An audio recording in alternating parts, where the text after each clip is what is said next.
വ്യക്തിപരമായി കടകംപള്ളി സുരേന്ദ്രനെ ഇത് ബാധിച്ചു, കുടുംബത്തെയും ഒക്കെ മാനസികമായി വിഷമിപ്പിക്കുകയോ? എന്നെ സംബന്ധിച്ചിടത്തോളം വ്യക്തിപരമായിട്ട് കുറച്ച് വിഷമമൊക്കെ ഉണ്ടാവുമല്ലോ, അതുണ്ട്. പക്ഷെ കുടുംബത്തെ ഇത് വല്ലാതെ ബാധിച്ചിട്ടുണ്ട്. മനസ്സിലല്ലേ? അവര് ദിവസവും കാണുന്ന ചാനലിൽ കാണുന്നത് മുഴുവൻ ഇതല്ലേ, പെട്ടോ പെട്ടില്ലയോ, കുടുങ്ങുമോ കുടുങ്ങില്ലയോ, കടകംപള്ളി പെട്ടു, കടകംപള്ളിയെ തേടി ED, കടകംപള്ളിയെ തേടി SIR, SIT എന്നെല്ലാം പറഞ്ഞിട്ടുള്ള എല്ലാ ദിവസവും കഴിഞ്ഞ 4 മാസക്കാലം എല്ലാ മാധ്യമങ്ങളും ഈ വേട്ടയാട് തന്നെയായിരുന്നു. രാഷ്ട്രീയമായിട്ട് കുറേ കാലമായിട്ട് നിൽക്കുന്ന ഒരാളെന്നുള്ളത് അത് രാഷ്ട്രീയം വന്ന് മനസ്സിലാക്കാനും അതിനെ ആ നിലയിൽ നേരിടാനും മാനസികമായിട്ട് ഞാൻ തയ്യാറെടുത്തിട്ടുണ്ട്. പക്ഷേ ഫാമിലി അങ്ങനെയല്ലോ, അവർക്ക് വലിയ വിഷമം ഉണ്ടായിട്ടുണ്ട്. അവരും മക്കളും എല്ലാവരും വലിയ പ്രയാസത്തിലാണ്. സോണിയാഗാന്ധിയും ഉണ്ണികൃഷ്ണൻ പോറ്റിയും ഒക്കെയുള്ള ഒരു ഫോട്ടോ പുറത്തു വരുന്നത് തദ്ദേശ തെരഞ്ഞെടുപ്പിന് മുൻപേയാണ്. ആ സന്ദർഭത്തിൽ ഇടതുപക്ഷ നേതാക്കൾ ആരും ആ ഫോട്ടോ രാഷ്ട്രീയ പ്രചരണത്തിനായി ഉപയോഗിച്ചിരുന്നില്ല. അത് നിങ്ങളുടെ കുഴപ്പമല്ലേ? അത് നിങ്ങൾക്ക് അങ്ങനെ ഉപയോഗിക്കാമായിരുന്നല്ലോ. തെരഞ്ഞെടുപ്പിന് മുൻപേ വന്ന ഫോട്ടോയാണ് അത്. സോണിയാഗാന്ധിയെ പോലെ ഇന്ത്യയുടെ രാഷ്ട്രീയ രംഗത്ത് ഒരു സമുന്നത നേതൃത്വം കൈയാളുന്ന ഒരു വ്യക്തി ഏതെങ്കിലും തരത്തിൽ ഒരു മോശക്കാരനായിട്ടുള്ള ഒരാളെ തൻ്റെ വീട്ടിൽ വിളിച്ച് കയറ്റി ഇങ്ങനെ പിന്നെ സ്വർണം കൊണ്ടുള്ള അല്ലെങ്കിൽ നൂല് കൊണ്ടുള്ള എന്തോ ഒരു കെട്ടിക്കൊടുക്കുന്നുണ്ട്, ചരടോ അല്ലെങ്കിൽ ബ്രേസ്ലെറ്റോ എന്തോ ഒക്കെ കെട്ടിക്കൊടുക്കുന്നുണ്ട്. അങ്ങനെ ചെയ്യുമെന്ന് ഞാൻ ഇപ്പോഴും വിചാരിക്കുന്നില്ല. ആ ഫോട്ടോ നോക്കുമ്പോൾ നമുക്ക് കാണാൻ കഴിയുന്നത് ഇപ്പോൾ ഈ കേസിൽ ഉൾപ്പെട്ട പോറ്റിയോടൊപ്പം തന്നെ ഈ സ്വർണം വാങ്ങിയെന്ന് പറയുന്നതായിട്ടുള്ള ഒരു വിദ്വാൻ വാങ്ങിയാളും അതിനകത്ത് നിൽക്കുകയാണ്. അപ്പൊ അതിനകത്ത് വേറെന്തോ തരത്തിലുള്ള ആലോചനകൾ നടന്നു. നമുക്ക് കുറച്ച് ആളുകൾക്ക് അറിയാൻ ആഗ്രഹമുള്ള കുറച്ച് കാര്യങ്ങൾ മാത്രം സംവദിക്കണം എന്നാണ്. ഇന്ന് കേരള രാഷ്ട്രീയത്തിൽ വളരെ പ്രധാനമായി നിൽക്കുന്ന, ചർച്ചാ വിഷയമായി നിൽക്കുന്ന ചില കാര്യങ്ങൾ കൂടി നമുക്ക് അതിലിടയിൽ പറയാനുണ്ട്. പക്ഷെ തുടക്കത്തിൽ അങ്ങ് രാഷ്ട്രീയത്തിലേക്ക് വരുന്ന ഒരു കാലഘട്ടം വളരെ മുൻപ് തന്നെ അങ്ങയുടെ ജീവിത സാഹചര്യം എന്തായിരുന്നു? കുടുംബ പശ്ചാത്തലം, ഒരു കുടുംബത്തിന്റെ ഒരു സാമ്പത്തിക അവസ്ഥ, സ്ഥിതി എന്തായിരുന്നു? മാതാപിതാക്കൾ, സഹോദരങ്ങൾ, അവർക്ക് ആർക്കെങ്കിലും ഇപ്പൊ CPIM എന്ന് പറയുന്നത് ആ കാലഘട്ടത്തിൽ ആ പാർട്ടിയിലേക്ക് വരിക വിപ്ലവകരമായ ഒരു തീരുമാനമാണ്. കോൺഗ്രസിലേക്ക് പോകാം ആ സമയത്ത്. അപ്പൊ അത് വേണ്ട, CPIM മതി എന്ന തീരുമാനം. അതിനെക്കുറിച്ച് ഈ ആരംഭഘട്ടം ഒന്ന് പറയാമോ? എൻ്റെ ജീവിതം ആരംഭിക്കുന്നത് നമ്മുടെ കൊച്ചുവേലി കടപ്പുറത്തു നിന്നാണ്. കൊച്ചുവേലി പള്ളിയുണ്ട്, ആ പള്ളിയുടെ കുറച്ചപ്പുറത്തുള്ള ഒരു വീട്ടിലാണ് ഞാൻ ജനിച്ചത്. അച്ഛൻ ഫാക്ടറി തൊഴിലാളിയായിരുന്നു. ആക്ച്വലി ടൈറ്റാനിയം ഫാക്ടറിയുടെ പ്രവർത്തനങ്ങൾ ആരംഭിക്കുന്ന കാലത്ത് അവിടുത്തെ ഇലക്ട്രിഫിക്കേഷൻ പ്രവർത്തനങ്ങൾ നടത്താൻ വേണ്ടിയിട്ട് കോട്ടയത്തു നിന്ന് വന്ന ഒരു ടീമിനോടൊപ്പം ഇവിടെ വന്ന ഒരു തൊഴിലാളിയാണ് അച്ഛൻ. പിന്നെ അച്ഛൻ ഇവിടെ നിന്ന് പോയില്ല എന്നുള്ളതേ ഉള്ളൂ. ഇവിടെ വന്ന അമ്മയെ കല്യാണം കഴിച്ച് ഇവിടെ തന്നെ താമസിക്കുകയായിരുന്നു. ഫാക്ടറിയുടെ പ്രാരംഭകാലം എന്ന് പറയുന്നത് ഭയങ്കര പ്രയാസമുള്ളൊരു കാലമായിരുന്നു. ഫാക്ടറി 2 വർഷം വരെ തുടർച്ചയായിട്ട് പൂട്ടിയിട്ട കാലമുണ്ട്. ആ കാലമൊക്കെ വലിയ വിഷമവും പ്രയാസവും ദാരിദ്ര്യമൊക്കെ അനുഭവിച്ച കാലമാണ്.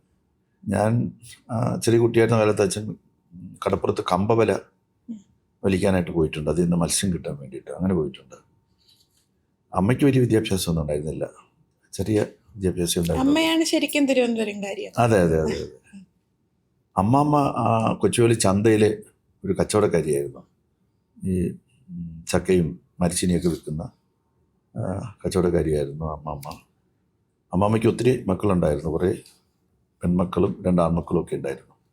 അതിൽ അവസാനത്തിൻ്റെ മുന്നിലുള്ള ഒരാളായിരുന്നു അമ്മ. അപ്പോൾ അങ്ങനെ വളരെ പ്രയാസകരമായിട്ടുള്ള ദാരിദ്ര്യവും പ്രയാസവും ബുദ്ധിമുട്ടും ഒക്കെ അറിഞ്ഞ ആണ് ജീവിതത്തിൻ്റെ തുടക്കം എന്ന് പറയുന്നത്. അവിടെ ശംഭൂട്ടൻ ലോവർ പ്രൈമറി സ്കൂളിൽ 4ാം ക്ലാസ് വരെ പഠിച്ചു. 5, 6, 7 മാധവരം UPSൽ പഠിച്ചു. പിന്നെ 8ാം ക്ലാസ് ആയപ്പോഴത്തേക്ക് അച്ഛൻ എന്നെ സെയിൻറ്റ് ജോസഫ് സ്കൂളിൽ കൊണ്ട് ചേർത്തു. അവിടെ നിന്നാണ് പൊതുപ്രവർത്തനത്തെ സംബന്ധിക്കുന്ന അതിൻ്റെ ബാലപാഠങ്ങളൊക്കെ തന്നെ ഞാൻ മനസ്സിലാക്കാൻ തുടങ്ങുന്നതും. അച്ഛൻ ആദ്യകാലം മുതൽ തന്നെ ഒരു കമ്മ്യൂണിസ്റ്റായിരുന്നു.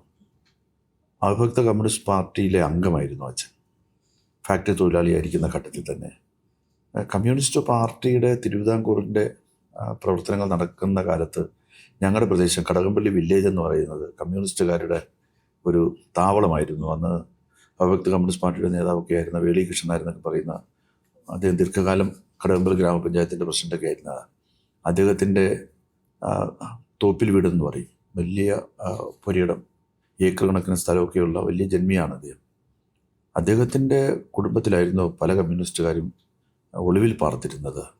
ഒളിവിൽ കഴിച്ചിരുന്ന എമ്മനൊക്കെ അവിടെ താമസിച്ചതായിട്ട് ഞാൻ പിന്നീട് കേട്ടിട്ടുണ്ട്.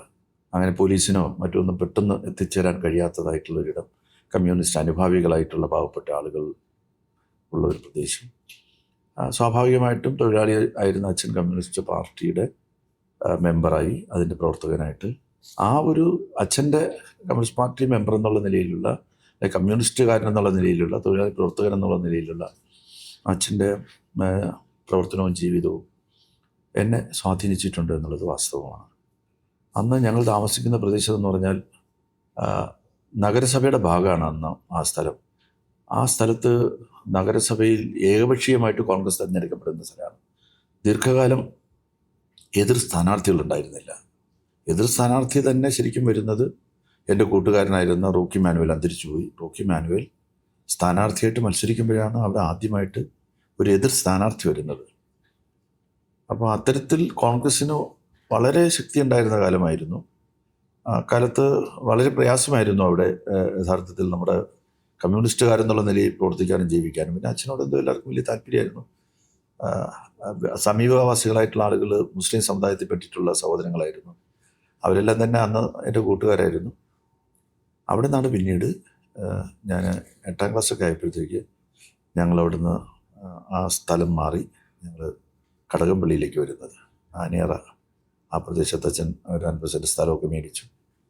അവിടെ താമസിക്കാൻ വന്നതിന് ശേഷമാണ് പാർട്ടി പ്രവർത്തനത്തിൽ വളരെ ആക്റ്റീവായിട്ട് ഇറങ്ങാൻ തുടങ്ങിയത്. അപ്പൊ തുടക്കം മുതൽ കമ്മ്യൂണിസ്റ്റ് പാർട്ടി എന്ന് അച്ഛനിൽ നിന്ന് കണ്ട് ആ പാർട്ടിയിലേക്ക് ആകൃഷ്ടനാവുകയാണ് ചെയ്തത്. അപ്പൊ ആദ്യഘട്ടത്തിൽ പാർട്ടി പ്രവർത്തനത്തിൽ മർദ്ദനം ഏൽക്കേണ്ടി വന്ന, അല്ലെങ്കിൽ പോരാട്ടം നടത്തേണ്ടി വന്ന ഒരു സന്ദർഭം? യഥാർത്ഥത്തിൽ ഞാൻ KSYF സംഘടിപ്പിച്ചുകൊണ്ടാണ് എൻ്റെ പ്രദേശത്ത് നമ്മുടെ പ്രവർത്തനങ്ങൾ ആരംഭിക്കുന്നത്. അന്ന് ഞങ്ങളുടെ പ്രദേശത്തിന് ഒരു പ്രത്യേകത ഉണ്ടായിരുന്നു. കമ്മ്യൂണിസ്റ്റ് പാർട്ടിക്കകത്ത് 1967 ഉണ്ടായിട്ടുള്ള രൂക്ഷമായിട്ടുള്ള അഭിപ്രായ വ്യത്യാസമുണ്ട്. അഭിപ്രായ വ്യത്യാസം, തീവ്രവാദ രാഷ്ട്രീയത്തിൻ്റെ സ്വാധീനം. അന്ന് ആ പഞ്ചായത്തിലെ 64 ഉണ്ടായിട്ടുള്ള പിളർപ്പിൽ ഈ ഞാൻ പറഞ്ഞ വേളികൃഷ്ണൻ നായർ, ഉണ്ണിച്ചേട്ടൻ എന്ന് വിളിക്കുന്ന അവരെല്ലാം തന്നെ CPIയുടെ ഭാഗം ആയിട്ട് പോയി. CPM ഉറച്ചു നിന്നിരുന്ന അന്നത്തെ വൈസ് പ്രസിഡന്റ് ഒരു K. സുധാകരൻ, ഒരു ധർമ്മരാജൻ, അവരെല്ലാം കമ്മ്യൂണിസ്റ്റുകാരെന്നുള്ള നിലയിൽ സജീവ പ്രവർത്തനം നടത്തുന്നത്. അവരെല്ലാം തന്നെ 67 സ്പ്ലിറ്റിൻ്റെ സമയത്ത് നക്സലിസത്തോട് ആഭിമുഖ്യമുള്ളവരായി മാറി. ചുരുക്കി പറഞ്ഞാൽ ഞാൻ KSYFൻ്റെ പ്രവർത്തനം ആരംഭിക്കുന്ന കാലത്ത് കമ്മ്യൂണിസ്റ്റ് പാർട്ടിയുടെ പ്രവർത്തനം ഒട്ടും തന്നെ ആ പ്രദേശത്തുണ്ടായിരുന്നില്ല. ഒരു കാലത്ത് കമ്മ്യൂണിസ്റ്റ് പാർട്ടിയുടെ ഈറ്റില്ലം എന്ന് പറയാൻ കഴിയുന്ന ഒരു സ്ഥലമായിരുന്നു അത്. ഒട്ടും തന്നെ ഉണ്ടായിരുന്നില്ല. ഈ തരത്തിൽ തീവ്രവാദ രാഷ്ട്രീയത്തിൻ്റെ വക്താക്കളായിട്ട് ഇവരെല്ലാം തന്നെ മാറുന്ന സ്ഥിതി ഉണ്ടായി. ആ സന്ദർഭത്തിലാണ് ഞാൻ KSYFൻ്റെ ഒരു യൂണിറ്റ് രൂപീകരിച്ചുകൊണ്ട് അവിടെ പ്രവർത്തനം ആരംഭിക്കുന്നത്. അന്ന് മണ്ഡലം മാധവൻ എന്ന് പറയുന്ന ഒരു കോൺഗ്രസ് നേതാവിൻ്റെ മകൻ ഷാജി ഉണ്ടായിരുന്നു. ഞങ്ങൾ രണ്ടുപേരും കൂടെ ചേർന്നിട്ടാണ്, കോൺഗ്രസ് നേതാവ്, മണ്ഡലം കോൺഗ്രസ് നേതാവാണ് അദ്ദേഹം. ഖദർ ധാരിയും ഗാന്ധി തൊപ്പിയൊക്കെ ധരിച്ച് ഷോളൊക്കെ ഇട്ട് ശരിക്കും ഒരു ഗാന്ധിയനായിട്ട് നടക്കുന്ന മനുഷ്യനായിരുന്നു അദ്ദേഹം. അദ്ദേഹത്തിൻ്റെ മകനുമായിട്ട് ചേർന്ന് KSYFൻ്റെ യൂണിറ്റ് ഉണ്ടാക്കി. അക്കാലത്ത് ഈ തനിനിറം പത്രത്തിൽ ഒരു കാർട്ടൂൺ വരുമായിരുന്നു, മന്ത്രിയുടെ കാർട്ടൂൺ. അത് വളരെ രസകരമായിട്ടുള്ള കാർട്ടൂണാണ്.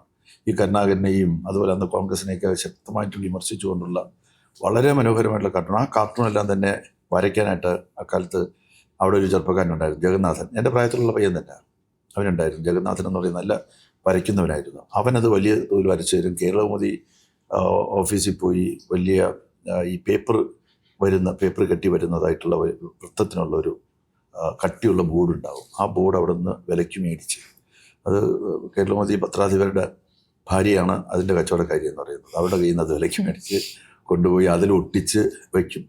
അമ്പലത്തിലേക്ക് പോകുന്ന ആളുകളെല്ലാം തന്നെ അരശിൻ്റെ മൂട്ടിൽ വയ്ക്കുന്ന ഇത് കാണും. ആളുകൾ നോക്കി, ആളുകൾ ശരിക്കും ശ്രദ്ധിക്കും. ഇത് അന്ന് അവിടുത്തെ കോൺഗ്രസ്സുകാർക്ക് ഇഷ്ടമായിരുന്നില്ല. അവർ നോക്കുമ്പോഴത്തേക്ക് ഞാനും ഇങ്ങനെ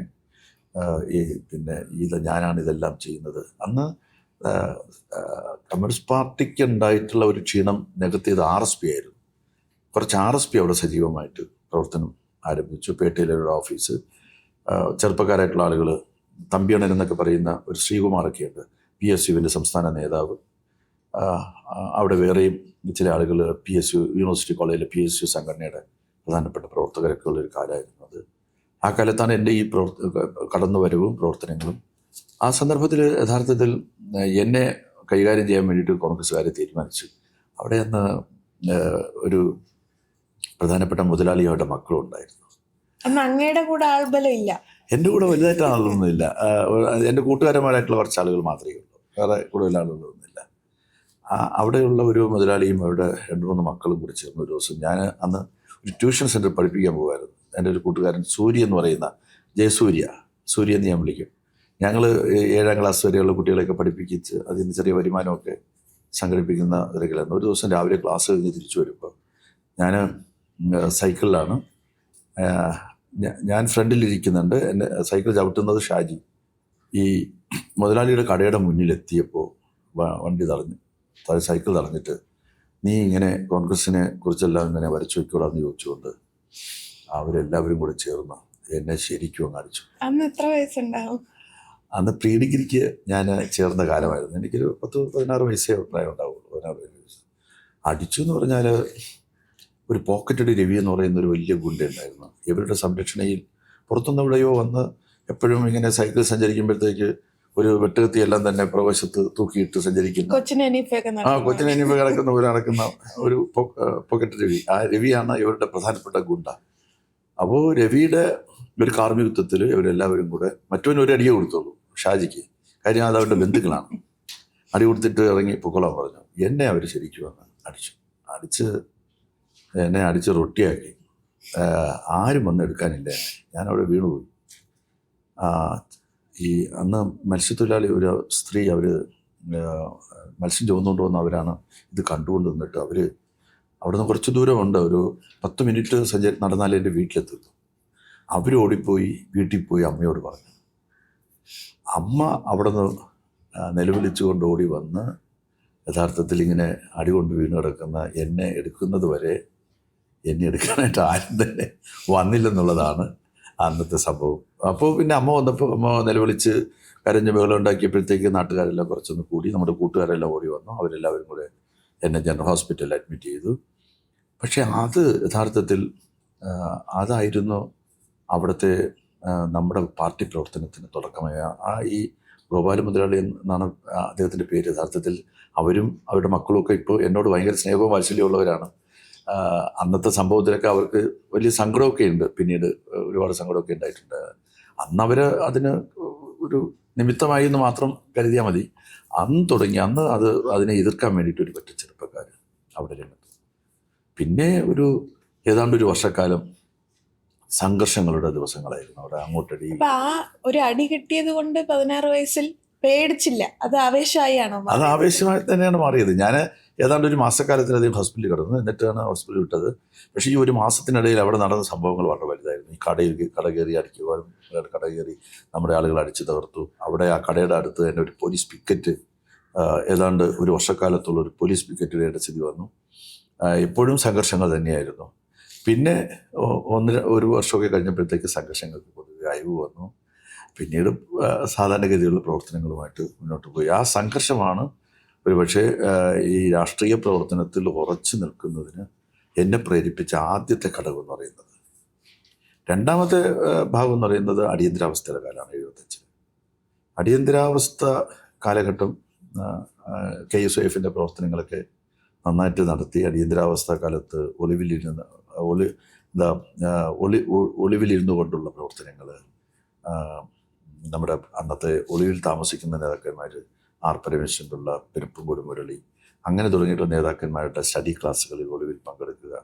ഇന്ന് ചെറുപ്പക്കാരായിട്ടുള്ള ഞങ്ങൾ കുറേ ആളുകൾ നിരന്തരമായിട്ട് ഇവരുടെ ക്ലാസ്സുകളിൽ പങ്കെടുക്കുകയും അവർ പറയുന്ന അനുസരിച്ച് പ്രവർത്തിക്കുകയും ചെയ്യുന്നുണ്ടായിരുന്നു. അടിയന്തരാവസ്ഥയുടെ 1ാം വാർഷികം ആചരിക്കുക എന്താ, ആ ദിവസം ഇടതുപക്ഷ മുന്നണി, അന്നത്തെ ഇടതു മുന്നണി നിയമസഭയ്ക്ക് മുന്നിൽ പ്രകടനം നടത്താൻ തീരുമാനിച്ചു.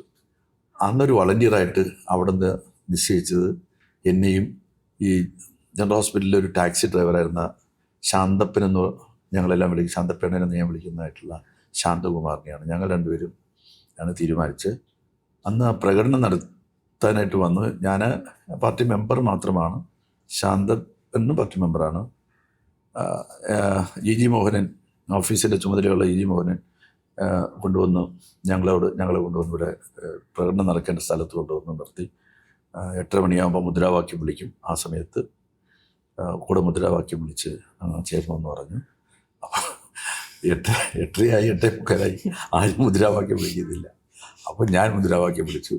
ഞാൻ മുദ്രാവാക്യം വിളിച്ചപ്പോഴത്തേക്ക് ഒരു 10-13 പേരും. എന്താണെന്ന് വിളിച്ചത്? അടിയന്തരാവസ്ഥ അറബിക്കടലിൽ എന്നുള്ള മുദ്രാവാക്യമാണ്. ഇന്ദിരാഗാന്ധി ഭാരതയക്ഷി അടിയന്തരാവസ്ഥ അറബിക്കടലിൽ.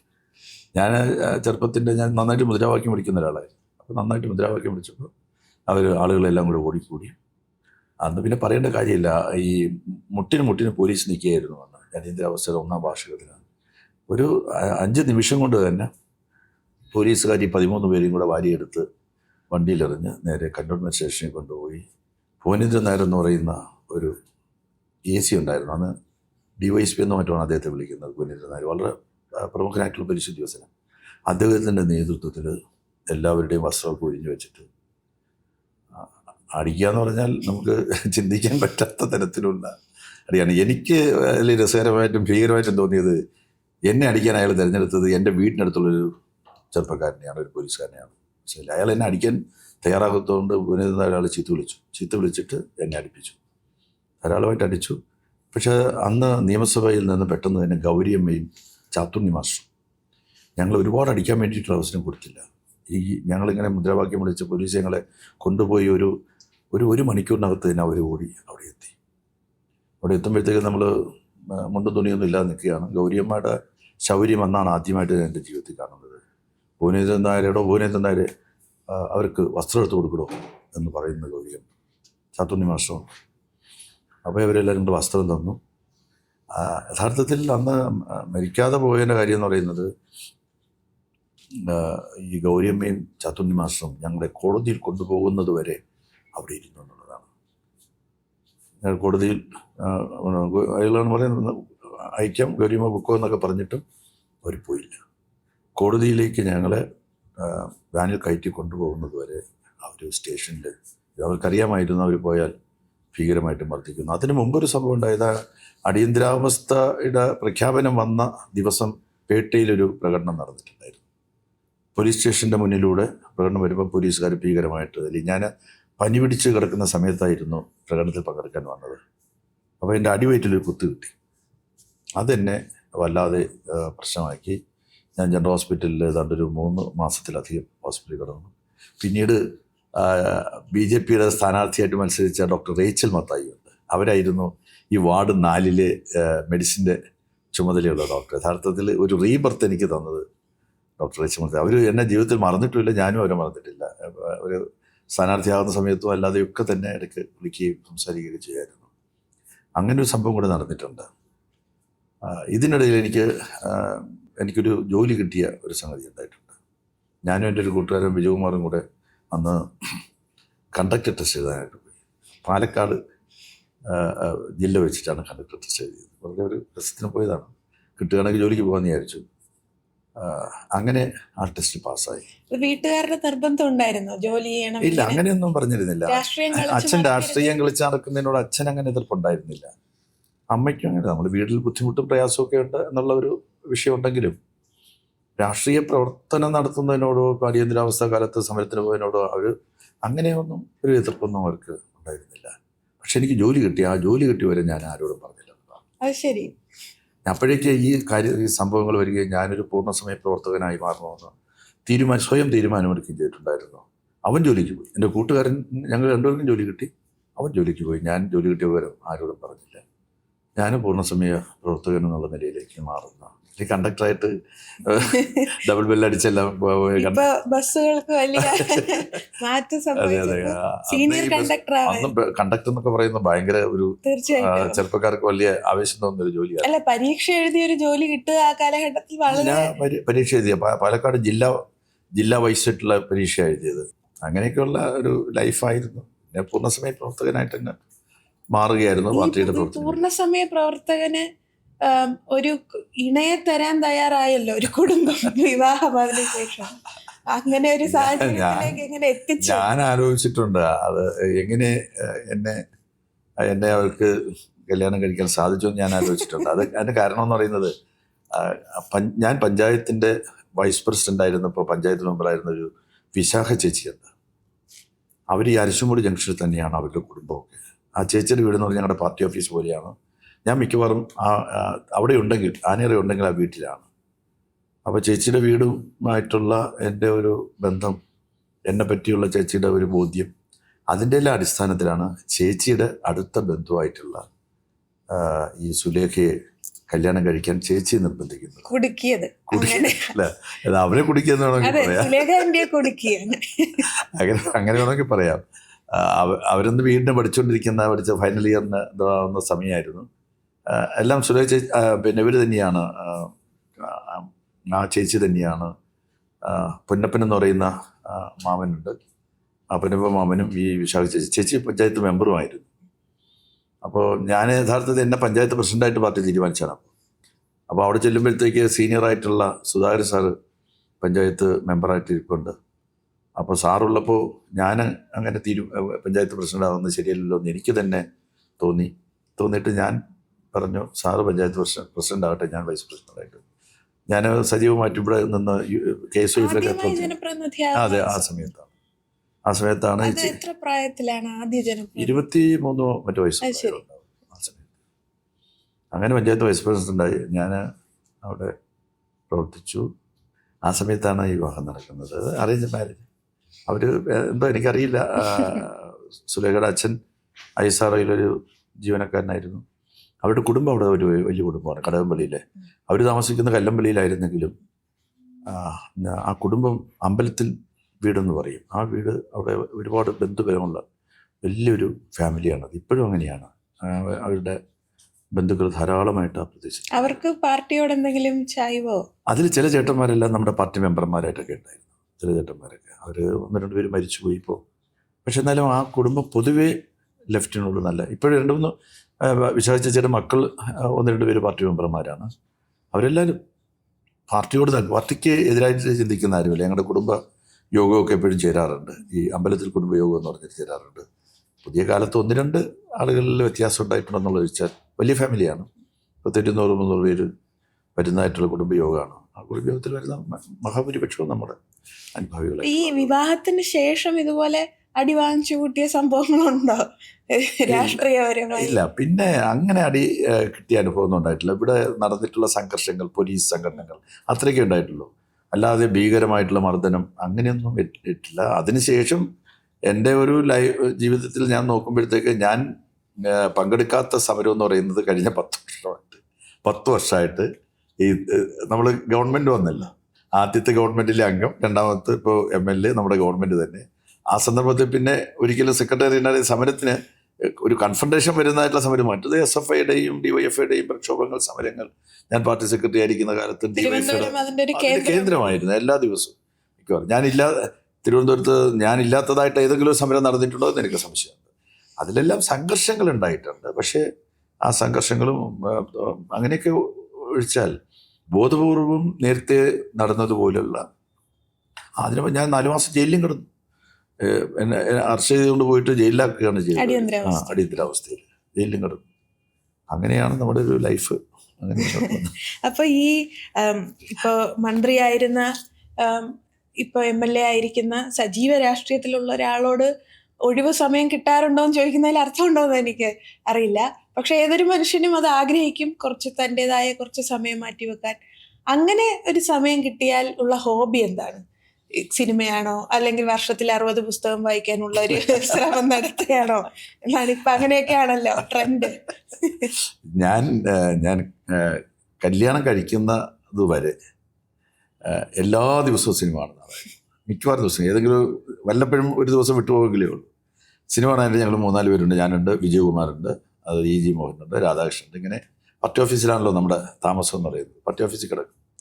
അപ്പോൾ അതുകൊണ്ട് എല്ലാ ദിവസവും സെക്കൻഡ് ഷോയ്ക്ക് ഒരു ഷോ മാത്രമേ ഉണ്ടാവുള്ളൂ എന്ന് വരുന്ന ചില സിനിമകളുണ്ട്. എന്നുവെച്ചാൽ അത്രയ്ക്ക് ആൾ കയറാത്ത സിനിമകൾ. ആ സിനിമ പോലും നമ്മൾ പോയി കണ്ടിട്ടുണ്ട്. മനസ്സിലായില്ല. മലയാള സിനിമയ്ക്ക് ഒരു മുതൽക്കൂട്ടായിരുന്നു നിങ്ങളെന്നാണ് പറഞ്ഞത്. അതുപോലും പോയി കാരണം അന്ന് കാണാൻ ഫസ്റ്റ് ഷോ അത് ഉണ്ടാവില്ല, സെക്കൻഡ് ഷോയും ഫസ്റ്റ് ഷോ ഉണ്ടാവില്ല എന്നുള്ളത് കൊണ്ട് ഞങ്ങൾ നമ്മുടെ നിങ്ങളുടെ നാട്ടുകാർ തന്നെയാണ്, നമ്മുടെ വഞ്ചിയിലുണ്ടായിരുന്ന പേര് പെട്ടെന്ന് മറന്നുപോയി, അദ്ദേഹത്തിൻ്റെ ഒരു സിനിമ മാറ്റ്നിക്ക് പോയി കണ്ടു. അത് ഫസ്റ്റ് ഷോയ്ക്ക് ഉണ്ടാവില്ല എന്നുള്ളതുകൊണ്ട്. അപ്പോൾ അതുകൊണ്ട് സിനിമ യാതൊരു വ്യത്യാസമില്ലാതെ ഞങ്ങൾ പോയി കാണുകയും രാത്രിയാകുമ്പോഴത്തേക്ക് ഏതെങ്കിലും ഹോട്ടലിൽ പോയി കുടിക്കും, പിന്നെ വന്ന് കിടന്ന് ഉറങ്ങുകയും ചെയ്യുന്ന രീതിയായിരുന്നു സിനിമ. കല്യാണം കഴിഞ്ഞ ശേഷവും സിനിമ കാണുക എന്നുള്ളത് പ്രധാനപ്പെട്ട ഒരു സംഗതി തന്നെയായിരുന്നു. പിന്നെ മിനിസ്റ്റർക്ക് ആയതിനു ശേഷം സിനിമ കാണാനായിട്ട് അങ്ങനെ വലിയ അവസരം കിട്ടാറില്ല. ഇപ്പോഴും വല്ലപ്പോഴും സിനിമ കാണുന്ന. ഏറ്റവും അവസാനമായി കണ്ട സിനിമ ഓർക്കുന്നുണ്ടോ? മമ്മൂട്ടിയുടെ സിനിമയാണെന്നാണ് എൻ്റെ ഒരു ഓർമ്മ. അതെ, മമ്മൂട്ടി അഭിനയിച്ച കളങ്കാവ് ആ സിനിമയാണ് അവസാനമായിട്ട് കണ്ടത്. അതിനുശേഷം പിന്നെ സിനിമ കാണാൻ നല്ല എനിക്ക് നന്നായിട്ട് ഇഷ്ടപ്പെട്ടു. അതിൽ അവിടെ വിനയം ഉണ്ടല്ലോ, ഗംഭീരമായിട്ടുണ്ട്. അത് പക്ഷേ മമ്മൂട്ടിയുടെ മേലില്ല വിനയൻ്റെ ഒരു അഭിനയ സ്ഥാനം എന്ന് പറയുന്നത്. അത് മമ്മൂട്ടി അങ്ങനെ തന്നെ അത് പ്രസൻറ്റ് ചെയ്യുന്നുണ്ട്. നല്ല സിനിമ. അങ്ങനെ സിനിമ കാണുക, പിന്നെ യാത്ര ചെയ്യുക. മുമ്പ് കുടുംബവുമായിട്ട് ഞാൻ മിക്കവാറും ഒക്കെ കുറച്ച് വല്ല മാസത്തിലൊരിക്കലോ അല്ലെങ്കിൽ ഒരു 6 മാസം കൂടുമ്പോഴത്തേക്ക് ഒരു ദിവസം 2 ദിവസം അങ്ങനെയൊക്കെ യാത്ര ചെയ്യുമായിരുന്നു. ഇപ്പോൾ കുറച്ച് അതിനും വലുതായിട്ട് സാധിക്കുന്നില്ല. യാത്ര ചെയ്യാൻ ടീച്ചർക്ക്, എൻ്റെ വൈഫിന് യാത്ര ചെയ്യാൻ മുട്ടിനൊക്കെ ചെറിയ ശരീരമായിട്ട് ചില പ്രശ്നങ്ങൾ 2 മുട്ടും മാറ്റി വയ്ക്കുന്നൊരവസ്ഥ വന്നു. അത്രയ്ക്ക് പ്രയാസം. ഇടയ്ക്ക് ഒരു വലിയ ആക്സിഡൻ്റ് ഉണ്ടായി. തോളിൽ ദേഹമൊക്കെ കമ്പിയാണെന്ന് പറഞ്ഞാൽ അതായിരിക്കും വാസ്തവം, മനസ്സിലായില്ലേ? അപ്പോൾ അതിൻ്റേതായിട്ടുള്ള പ്രശ്നങ്ങൾ കാരണം നമ്മൾ മൂവ്മെൻറ്റ്സ് കുറച്ച് പ്രയാസം വന്നിട്ടുണ്ട്. അപ്പം അതുകൊണ്ടൊക്കെ ലൈഫിലെ സ്വകാര്യമായിട്ടുള്ള ജീവിതത്തിൽ കുറച്ചൊരു. ടൂറിസം വകുപ്പ് മന്ത്രിയായിരുന്നു എന്ന് പറയുന്ന ഘട്ടത്തിൽ ഈ യാത്ര ചെയ്യാൻ ഇഷ്ടമുള്ള ആൾക്ക് വലിയ സന്തോഷം ഉണ്ടായിട്ടുണ്ട്. ഞാൻ ധാരാളമായിട്ട് യാത്ര ചെയ്തു. 1-2 യാത്രകളിൽ ഞാൻ ടീച്ചറിൻ്റെ കൂടെ കൂട്ടിയിട്ടുണ്ട്. ഞങ്ങൾ പോപ്പിനെല്ലാം കാണാൻ പോയി, ജർമ്മനി സന്ദർശിച്ചു. അത്യാവശ്യം യാത്ര ചെയ്യാൻ. അതായത് ഈ കോവിഡ് വന്നപ്പോഴത്തേക്ക് പ്രശ്നമായി, 18 പ്രളയം വന്നപ്പോൾ കുറച്ച് വന്നു. എന്നാലും കുറേ രാജ്യങ്ങൾ സന്ദർശിക്കാനും ഈ പ്രവർത്തനങ്ങളിലൊക്കെ സഹകരിക്കാൻ സാധിച്ചിട്ടുണ്ട്. ഇനി കുറച്ച് പ്രധാനപ്പെട്ട ഒരു വിഷയം എനിക്ക് ചോദിക്കാനുണ്ട്. അത് എനിക്ക് എന്നല്ല, ആളുകൾക്ക് പൊതുവെ അറിയാനുള്ളൊരു സംഗതി. കടകംപള്ളി സുരേന്ദ്രൻ MLA എന്ന് കേൾക്കുമ്പോൾ ഇപ്പോൾ വരുന്നൊരു ഹെവി വാക്ക് ശബരിമലയാണല്ലോ. ശബരിമലയുമായി ചുറ്റിപ്പറ്റി പല സംശയങ്ങൾ നിൽക്കുന്നൊക്കെ ഒരു സന്ദർഭം, അല്ലെങ്കിൽ രാഷ്ട്രീയപരമായി പലരും അത് ഉപയോഗിക്കുന്നു. തുടക്കത്തിൽ ചോദിക്കാനാണെങ്കിൽ, ഞങ്ങൾക്കൊന്നും മനസ്സിലാവാത്തൊരു കാര്യം, ഈ ഒരു ദേവസ്വം വകുപ്പുണ്ട്. ഇപ്പം ദേവസ്വം മന്ത്രിയായിരുന്നു അങ്ങ് കാലഘട്ടത്തിൽ. ദേവസ്വം വകുപ്പുണ്ട്, ദേവസ്വം ബോർഡുണ്ട്.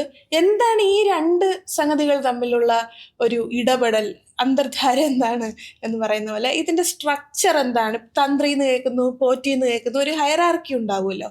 അതെന്താണ്? എങ്ങനെയാണ് ഒരു മന്ത്രിക്ക് ഈ ഇത്തരം വലിയ ക്ഷേത്രങ്ങളിൽ ഇടപെടാനുള്ള സാധ്യതകൾ? എത്രത്തോളം റോളുണ്ട്? ദേവസ്വം വകുപ്പിൻ്റെ പ്രവർത്തനം എന്ന് പറയുന്നത് പരിമിതമായ പ്രവർത്തനം മാത്രമേ ദേവസ്വം വകുപ്പിന് ചെയ്യേണ്ടതായിട്ടുള്ളൂ. നമ്മുടെ ആയിരക്കണക്കായിട്ടുള്ള ക്ഷേത്രങ്ങളിൽ വളരെ പ്രധാനപ്പെട്ട കുറേ ക്ഷേത്രങ്ങളുണ്ട്.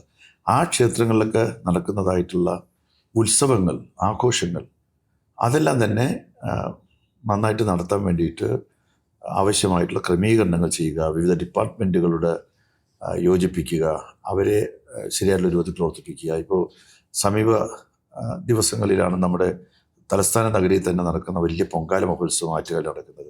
ആറ്റുകാൽ പൊങ്കാല മഹോത്സവം നടക്കുമ്പോഴത്തേക്ക് എല്ലാ ഡിപ്പാർട്ട്മെൻറ്റുകളുടെ ഏകോപനം സാധ്യമാക്കാൻ മുഖ്യമന്ത്രി തന്നെ ചെയർ ചെയ്യുന്ന അവലോകന യോഗം ചേരാറുണ്ട്, മന്ത്രിമാർ ചെയർ ചെയ്യുന്ന അവലോകന യോഗം ചേരാറുണ്ട്. അതിൽ വാട്ടർ അതോറിറ്റിക്കാരെ വിളിച്ചിട്ട് കുടിവെള്ളത്തിൻ്റെ പ്രശ്നം അത് പരിഹരിക്കാൻ ആവശ്യമുള്ള കാര്യം ചെയ്യും. അതുപോലെ PWD റോഡുകളെല്ലാം തന്നെ നല്ല മെയിൻ്റനൻസ് നടത്തണമെന്ന് പറയും. കോർപ്പറേഷൻകാരോട് എല്ലാ ക്ലീനിങ് അതിനാവശ്യമുള്ള കാര്യങ്ങൾ ചെയ്യണം, കോർപ്പറേഷൻ റോഡുകൾ വൃത്തിയാക്കണം. ഇങ്ങനെ തുടങ്ങി വൈദ്യുതി പിന്നെ ഇൻറ്ററപ്ഷൻ ഇല്ലാതെ കൊടുക്കാൻ അവരോട് ആവശ്യപ്പെടും. നമ്മുടെ ഹെൽത്ത് വിഭാഗത്തോട് ഇത്രയും ആളുകൾ വരുന്നതാണ്, അപ്പോൾ നമ്മുടെ സൗകര്യങ്ങൾ മെച്ചപ്പെടുത്തണം. ഇങ്ങനെ ആയിരക്കണക്കായിട്ടുള്ള 10,000-കണക്കായിട്ടുള്ള അല്ലെങ്കിൽ ലക്ഷക്കണക്കിന് ആളുകളാണ് ശബരിമലയിൽ വരുന്നത്. അവർക്ക് ഒരു ബുദ്ധിമുട്ടുണ്ടാകാത്ത തരത്തിൽ ദർശനം സാധ്യമായി നാട്ടിലേക്ക് തിരിച്ചു പോകുന്നതിനാവശ്യമായിട്ടുള്ള ക്രമീകരണങ്ങൾ സർക്കാരിൻ്റെ വിവിധ വകുപ്പുകളുടെ ഏകോപനത്തോടെ സാധ്യമാക്കുക എന്നുള്ളത് മാത്രമാണ് യഥാർത്ഥത്തിൽ ഗവൺമെന്റിന്റെ ഉത്തരവാദിത്വം. അപ്പം ബോർഡിന്റെ ഭരണ സംവിധാനവുമായി ഇടപെടാൻ സർക്കാരിന് ബോർഡിനെ നിയമിക്കുന്ന ഗവൺമെന്റ് അല്ല.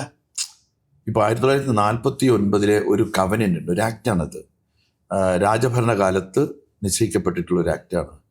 ആ ആക്ടിന്റെ വകുപ്പുകളുണ്ട്, ഞാനത് നോക്കുന്നില്ല. പക്ഷേ അതിനകത്ത് പറയുന്ന പ്രധാനപ്പെട്ട 2-3 കാര്യങ്ങളുണ്ട്. ഒന്ന്, 2 അംഗങ്ങൾ, ആകെ 3 അംഗങ്ങളാകണം ബോർഡിൽ ഉണ്ടാകേണ്ടതെന്ന് ആക്ട് വ്യവസ്ഥ ചെയ്യുന്നുണ്ട്. അതിൽ 2 അംഗങ്ങൾ എടുക്കേണ്ടത് ആക്ട് പറയുന്നത് മന്ത്രിസഭയിലെ ഹിന്ദുക്കളായിട്ടുള്ള മന്ത്രിമാർ ചേർന്നിട്ടാണ്.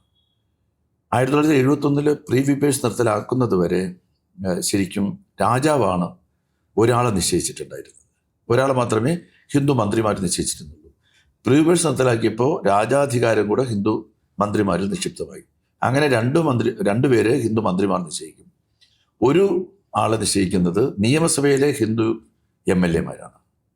ശരിക്കും പറഞ്ഞാൽ അത് നിയമിക്കാനുള്ള അധികാരം പോലും ഗവൺമെന്റ് തീരുമാനത്തിന് അത് വിധേയമല്ലെന്ന് സാരം. ഈ 3 പേര് ചേരുന്നതാണ് ബോർഡ് എന്ന് പറയുന്നത്. പിന്നെ ഈ ബോർഡ് എന്തെങ്കിലും കുറ്റം ചെയ്തെന്നിരിക്കട്ടെ, ഒരു മിസ്കോണ്ടക്റ്റ് ഉണ്ടായി. അത്തരം ഒരു മിസ്കോണ്ടക്റ്റ് ഉണ്ടായാൽ ഗവൺമെന്റ് ഇടപെടാൻ അവകാശമുണ്ടെന്നുള്ളൊരു ക്വസ്റ്റ്യൻ ഉണ്ട്. അവിടെ പോലും അവകാശമില്ല. ഗുരുതരമായിട്ടുള്ള മിസ്കോണ്ടക്റ്റ് ഉണ്ടായാൽ പോലും അത് കോടതിയാണ് അക്കാര്യത്തിൽ ഇടപെടുന്നത്. ആദ്യം ഒരു സിംഗിൾ ബെഞ്ച് പ്രഥമ ദൃഷ്ട്യാ അതിന് കേസുണ്ടോ, ഈ പറയുന്ന അത് വാസ്തവമാണെന്ന് പരിശോധിക്കും. വാസ്തവമാണെന്ന് പറഞ്ഞാൽ ഡിവിഷൻ ബെഞ്ചിലേക്ക് അത് അയക്കും. ഡിവിഷൻ ബെഞ്ച് വിവിധ തലത്തിലുള്ള അന്വേഷണം നടത്തി ശിക്ഷ വിധിക്കും. അതാണ് നടക്കുന്നത്. ഇനി കണക്കുകൾ പരിശോധിക്കാൻ ഗവൺമെന്റിന് അവകാശമുണ്ടോ? ഇപ്പോൾ ഓഡിറ്റ് ഉണ്ടല്ലോ. ഓഡിറ്റർ നിശ്ചയിക്കുന്നത് പോലും ഹൈക്കോടതിയാണ്. ഓഡിറ്റ് ചെയ്ത കണക്കുകൾ അവർ സമർപ്പിക്കേണ്ടത് ഹൈക്കോടതിയുടെ ഡിവിഷൻ ബെഞ്ചിലാണ് സമർപ്പിക്കേണ്ടത്. ഈ രൂപത്തിലാണ് നമ്മുടെ ദേവസ്വം ബോർഡിൻ്റെ പ്രവർത്തനങ്ങൾ നടക്കുന്നത്. ഇതൊന്നും യഥാർത്ഥത്തിൽ അറിയാതെയാണ് ദേവസ്വം വകുപ്പ് എന്ന് പറയുന്നത് നമ്മുടെ സംസ്ഥാനത്ത് ഇതര വകുപ്പുകൾ പോലെ മന്ത്രിമാർ കൈകാര്യം ചെയ്യേണ്ടതാണെന്നുള്ള ധാരണയിൽ ചില ആളുകൾ ഒരുപക്ഷെ ആ വകുപ്പിന്റെ പേരിന്റെ പ്രശ്നം തന്നെ ആയിരിക്കാം. ദേവസ്വം വകുപ്പ് എന്ന് പറയുമ്പോൾ ഒരു അധികാരം ദേവസ്വം ബോർഡിന് മുന്നിൽ ഉണ്ട് എന്ന് തോന്നിപ്പിക്കുന്നു. വളരെ വളരെ പരിമിതമാണ്. സത്യത്തിൽ ഒരു ഫെസിലിറ്റേറ്ററുടെ അധികാരം മാത്രമേ ദേവസ്വം. പക്ഷെ അങ്ങ് പല തവണ ശബരിമലയിൽ പോയിട്ടുണ്ടല്ലോ, നേരിട്ട് സന്ദർശിച്ചിട്ടുണ്ട് മന്ത്രിയായിരുന്ന സമയത്ത്. നിശ്ചയമായിട്ടും മന്ത്രിമാർ പോകണം. മുഖ്യമന്ത്രി പോലും വന്നിട്ടുണ്ട് അവിടെ VS മുഖ്യമന്ത്രിയായിരുന്ന സമയത്ത് VS അങ്ങ് മല കയറി മൂലി വന്നിട്ടുണ്ട്. പിണറായി വിജയൻ മുഖ്യമന്ത്രി ആയതിനു ശേഷം അദ്ദേഹം മല കയറി അവിടെ വന്നിട്ടുണ്ട്. അതെല്ലാം തന്നെ കുറ്റമറ്റ ഒരു തീർത്ഥാടന കാലം ആക്കി തീർക്കുന്നതിന് വേണ്ടിയിട്ടുള്ള ഗവൺമെന്റിന്റെ ഉത്തരവാദിത്വത്തിന്റെ ഭാഗമായി അവർ വരുന്നതാണ്. ദേവസ്വം മന്ത്രി നിശ്ചയമായിട്ടും ഒരു തീർത്ഥാടന കാലത്തിനിടയിൽ 4-5 പ്രാവശ്യം അവിടെ പോയേ പറ്റുള്ളൂ. 45 ദിവസമുണ്ട്. ഈ 45 ദിവസത്തിനിടയിൽ ഒരു 10 ദിവസം കൂടുമ്പോഴോ 15 ദിവസം കൂടുമ്പോഴോ അവിടെ പോയി കാര്യങ്ങൾ അന്വേഷിക്കുകയും അത് പരിശോധിച്ച് എന്തെങ്കിലും വീഴ്ചകളുണ്ടെങ്കിൽ അതെല്ലാം ക്രമീകരിക്കുകയൊക്കെ ചെയ്യേണ്ടത് ദേവസ്വം മന്ത്രി എന്നുള്ള നിലയിൽ മന്ത്രിയുടെ ഉത്തരവാദിത്വമാണ്. അങ്ങനെ ധാരാളമായിട്ട് അവിടെ പോയിട്ടുണ്ട്. അതെല്ലാം തന്നെ ക്രമീകരിച്ചിട്ട് ആ പീരീഡിൽ അങ്ങനെ വലിയ വീഴ്ചയൊന്നും വന്നിട്ടില്ല എന്നാണ് എനിക്ക് തോന്നിയിട്ടുള്ളത്. അപ്പൊ അങ്ങ് പറഞ്ഞതിൽ നിന്ന് മനസ്സിലാക്കേണ്ടുന്നത് ശബരിമല വിഷയം ആയി ബന്ധപ്പെട്ടുള്ള കാര്യങ്ങൾ നടക്കുമ്പോൾ പോലും അങ്ങയുടെ മന്ത്രിയായിരുന്ന കാലഘട്ടത്തിൽ നേരിട്ടുള്ള ഇടപെടൽ ഒന്നും തന്നെ ആ സമയത്ത് നടത്തേണ്ടതായി വന്നിട്ടില്ല. അതിന്റെ കാര്യവും ഉണ്ടായിരുന്നില്ല, നടത്തിയിട്ടില്ല എന്നതാണ്. ഇവിടെ ആചാരം അനുഷ്ഠാനം, ഓരോ അമ്പലത്തിനും ഒരു പ്രത്യേകതയുള്ള ആചാര അനുഷ്ഠാനങ്ങളുണ്ട്. അതെല്ലാം തന്നെ അതിലൊന്നും തന്നെ ഗവൺമെന്റിനോ വകുപ്പിനോ യാതൊരു കാര്യവുമില്ല, മന്ത്രിക്കൊരു കാര്യവുമില്ല. ശബരിമലയിലും അങ്ങനെ തന്നെയാണ്. നമ്മൾ ചിലപ്പോൾ കാഴ്ചക്കാടുകളോട് എടുത്തിട്ടുണ്ട്. ഉദാഹരണത്തിന് ഇപ്പോൾ പ്രധാനപ്പെട്ട ശാന്തി നിയമനം, അതൊരു ഞറുക്കെടുക്കുന്ന ആദ്യം എന്തോ ഒരു പരീക്ഷയോ അങ്ങനെ എന്തോ ഉണ്ട്. അത് കഴിഞ്ഞിട്ട് വരുന്ന കുറേ പേരുകളിട്ട് നറുക്കെടുക്കുന്ന ആ ദിവസം മിക്കവാറും വകുപ്പ് മന്ത്രി അവിടെ ഉണ്ടാവും. കാര്യം അത് 1ാമത്തെ ദിവസമാണ്. അപ്പോൾ വകുപ്പ് മന്ത്രിയുടെ സാന്നിധ്യം ഉണ്ടാവും. അവിടെ ഞറുക്കെടുക്കുന്നത് ഒരു പെൺകുട്ടി ആയിരിക്കും, ചെറിയൊരു കുട്ടിയാണ് ഞറുക്കെടുക്കുക. ആ നറുക്കെടുക്കുന്ന ചടങ്ങിൽ കൂടെ പങ്കെടുക്കാം, അത് കാണാം. അതല്ലാതെ നമുക്ക് അതടക്കം ഒരു കാര്യത്തിലും ക്ഷേത്രങ്ങളിൽ നടക്കുന്നതായിട്ടുള്ള ഉത്സവ ആചാരങ്ങൾ, അനുഷ്ഠാനങ്ങൾ, അതിനോടൊന്നും തന്നെ നമുക്ക് യാതൊരു തരത്തിലും 49 കവനന്റ് പ്രകാരമുള്ള കാര്യങ്ങൾ തന്നെയാണ് ഇപ്പോഴും ബോർഡിന്റെ ഭരണ സംവിധാനം. അത് തന്നെയാണ് അതിന്റെ ഭരണ സംവിധാനം തന്നെയാണ്. ശരി. അപ്പോൾ എന്നാൽ നേരിട്ട് ഒരു വിഷയത്തിലേക്ക് വരാം. ഈ പോറ്റിയുമായി ബന്ധപ്പെട്ട ഉണ്ണികൃഷ്ണൻ പോറ്റി, അദ്ദേഹത്തിന്റെ വീട്ടിൽ അങ്ങ് സന്ദർശിക്കുന്ന സാഹചര്യം ഉണ്ടായിട്ടുണ്ട്. അദ്ദേഹവുമായി ഇടപെടേണ്ടി വന്ന, മന്ത്രിയായതുകൊണ്ട് ഇടപെടേണ്ടി വന്ന സാഹചര്യങ്ങൾ ഉണ്ടായിട്ടുണ്ടാവാം. അദ്ദേഹവുമായുള്ള ഫോട്ടോ പുറത്തു വന്നിട്ടുണ്ട്. ഈ ഘട്ടത്തിലൊക്കെ സാധാരണ ജനങ്ങൾക്കുണ്ടാകുന്ന പല സംശയങ്ങളുണ്ട്. അത്രയധികം ഫ്രണ്ട്സ് ആണോ ഉണ്ണികൃഷ്ണൻ പോറ്റിയും കടകംപള്ളി സുരേന്ദ്രനും?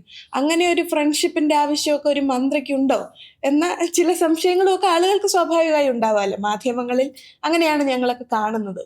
അപ്പോൾ അതിനുശേഷം ഇതൊരു വിവാദമായി വന്ന സമയത്ത് അങ്ങ് ഭയന്നോ? യഥാർത്ഥത്തിൽ ഞാൻ ശബരിമല പോയി തുടങ്ങിയ കാലം മുതൽ ഈ പോറ്റിയെ കാണാൻ തുടങ്ങിയതാണ്.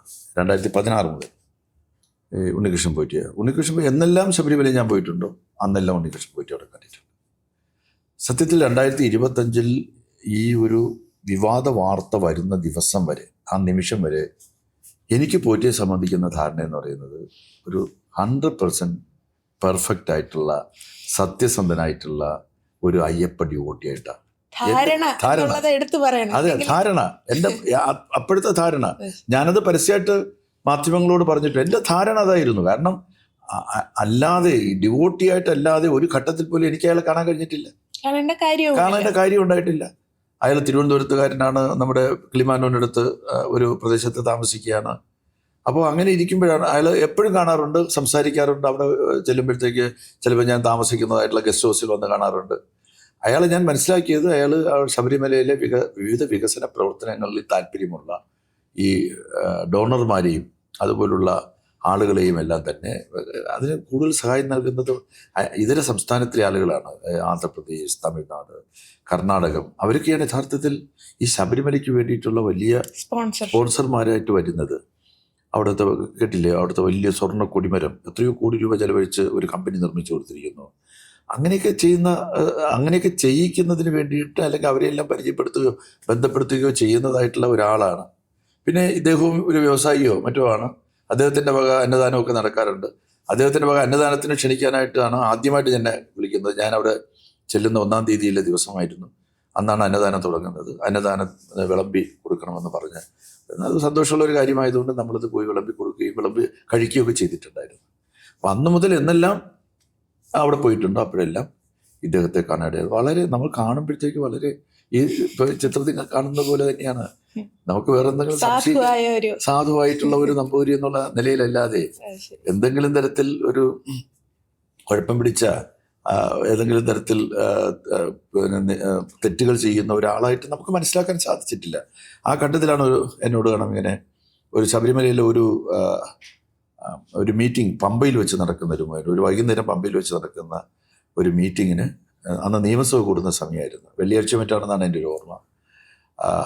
അന്ന് രാജു ഉണ്ടായിരുന്നു, രാജു അബ്രഹാം, ഈ ശബരിമല ഇരിക്കുന്ന റാന്നി MLA ആയിരുന്നു. ഞങ്ങൾ രണ്ടുപേരും കൂടെ ഒരുമിച്ച് പോകുന്ന ഘട്ടത്തിലാണ്. നേരത്തെ പറഞ്ഞ പ്രകാരം തന്നെ ഉച്ചയ്ക്ക് ഞങ്ങളിവിടെ നിറങ്ങുന്നത്. ഞാൻ രാജുവിനോട് പറഞ്ഞു, പൊറ്റി വീട്ടിൽ എന്തോ ഒരു ചടങ്ങുകൊണ്ട് വിളിച്ചിട്ടുണ്ട്, നമുക്ക് അവിടെ കയറിയിട്ട് ഒരു 10 മിനിറ്റ് എടുത്ത് നമുക്ക് പോകാം, അവിടെ നിന്ന് ഭക്ഷണം കഴിക്കാം. അങ്ങനെ ഞങ്ങൾ അവിടെ ഇറങ്ങി.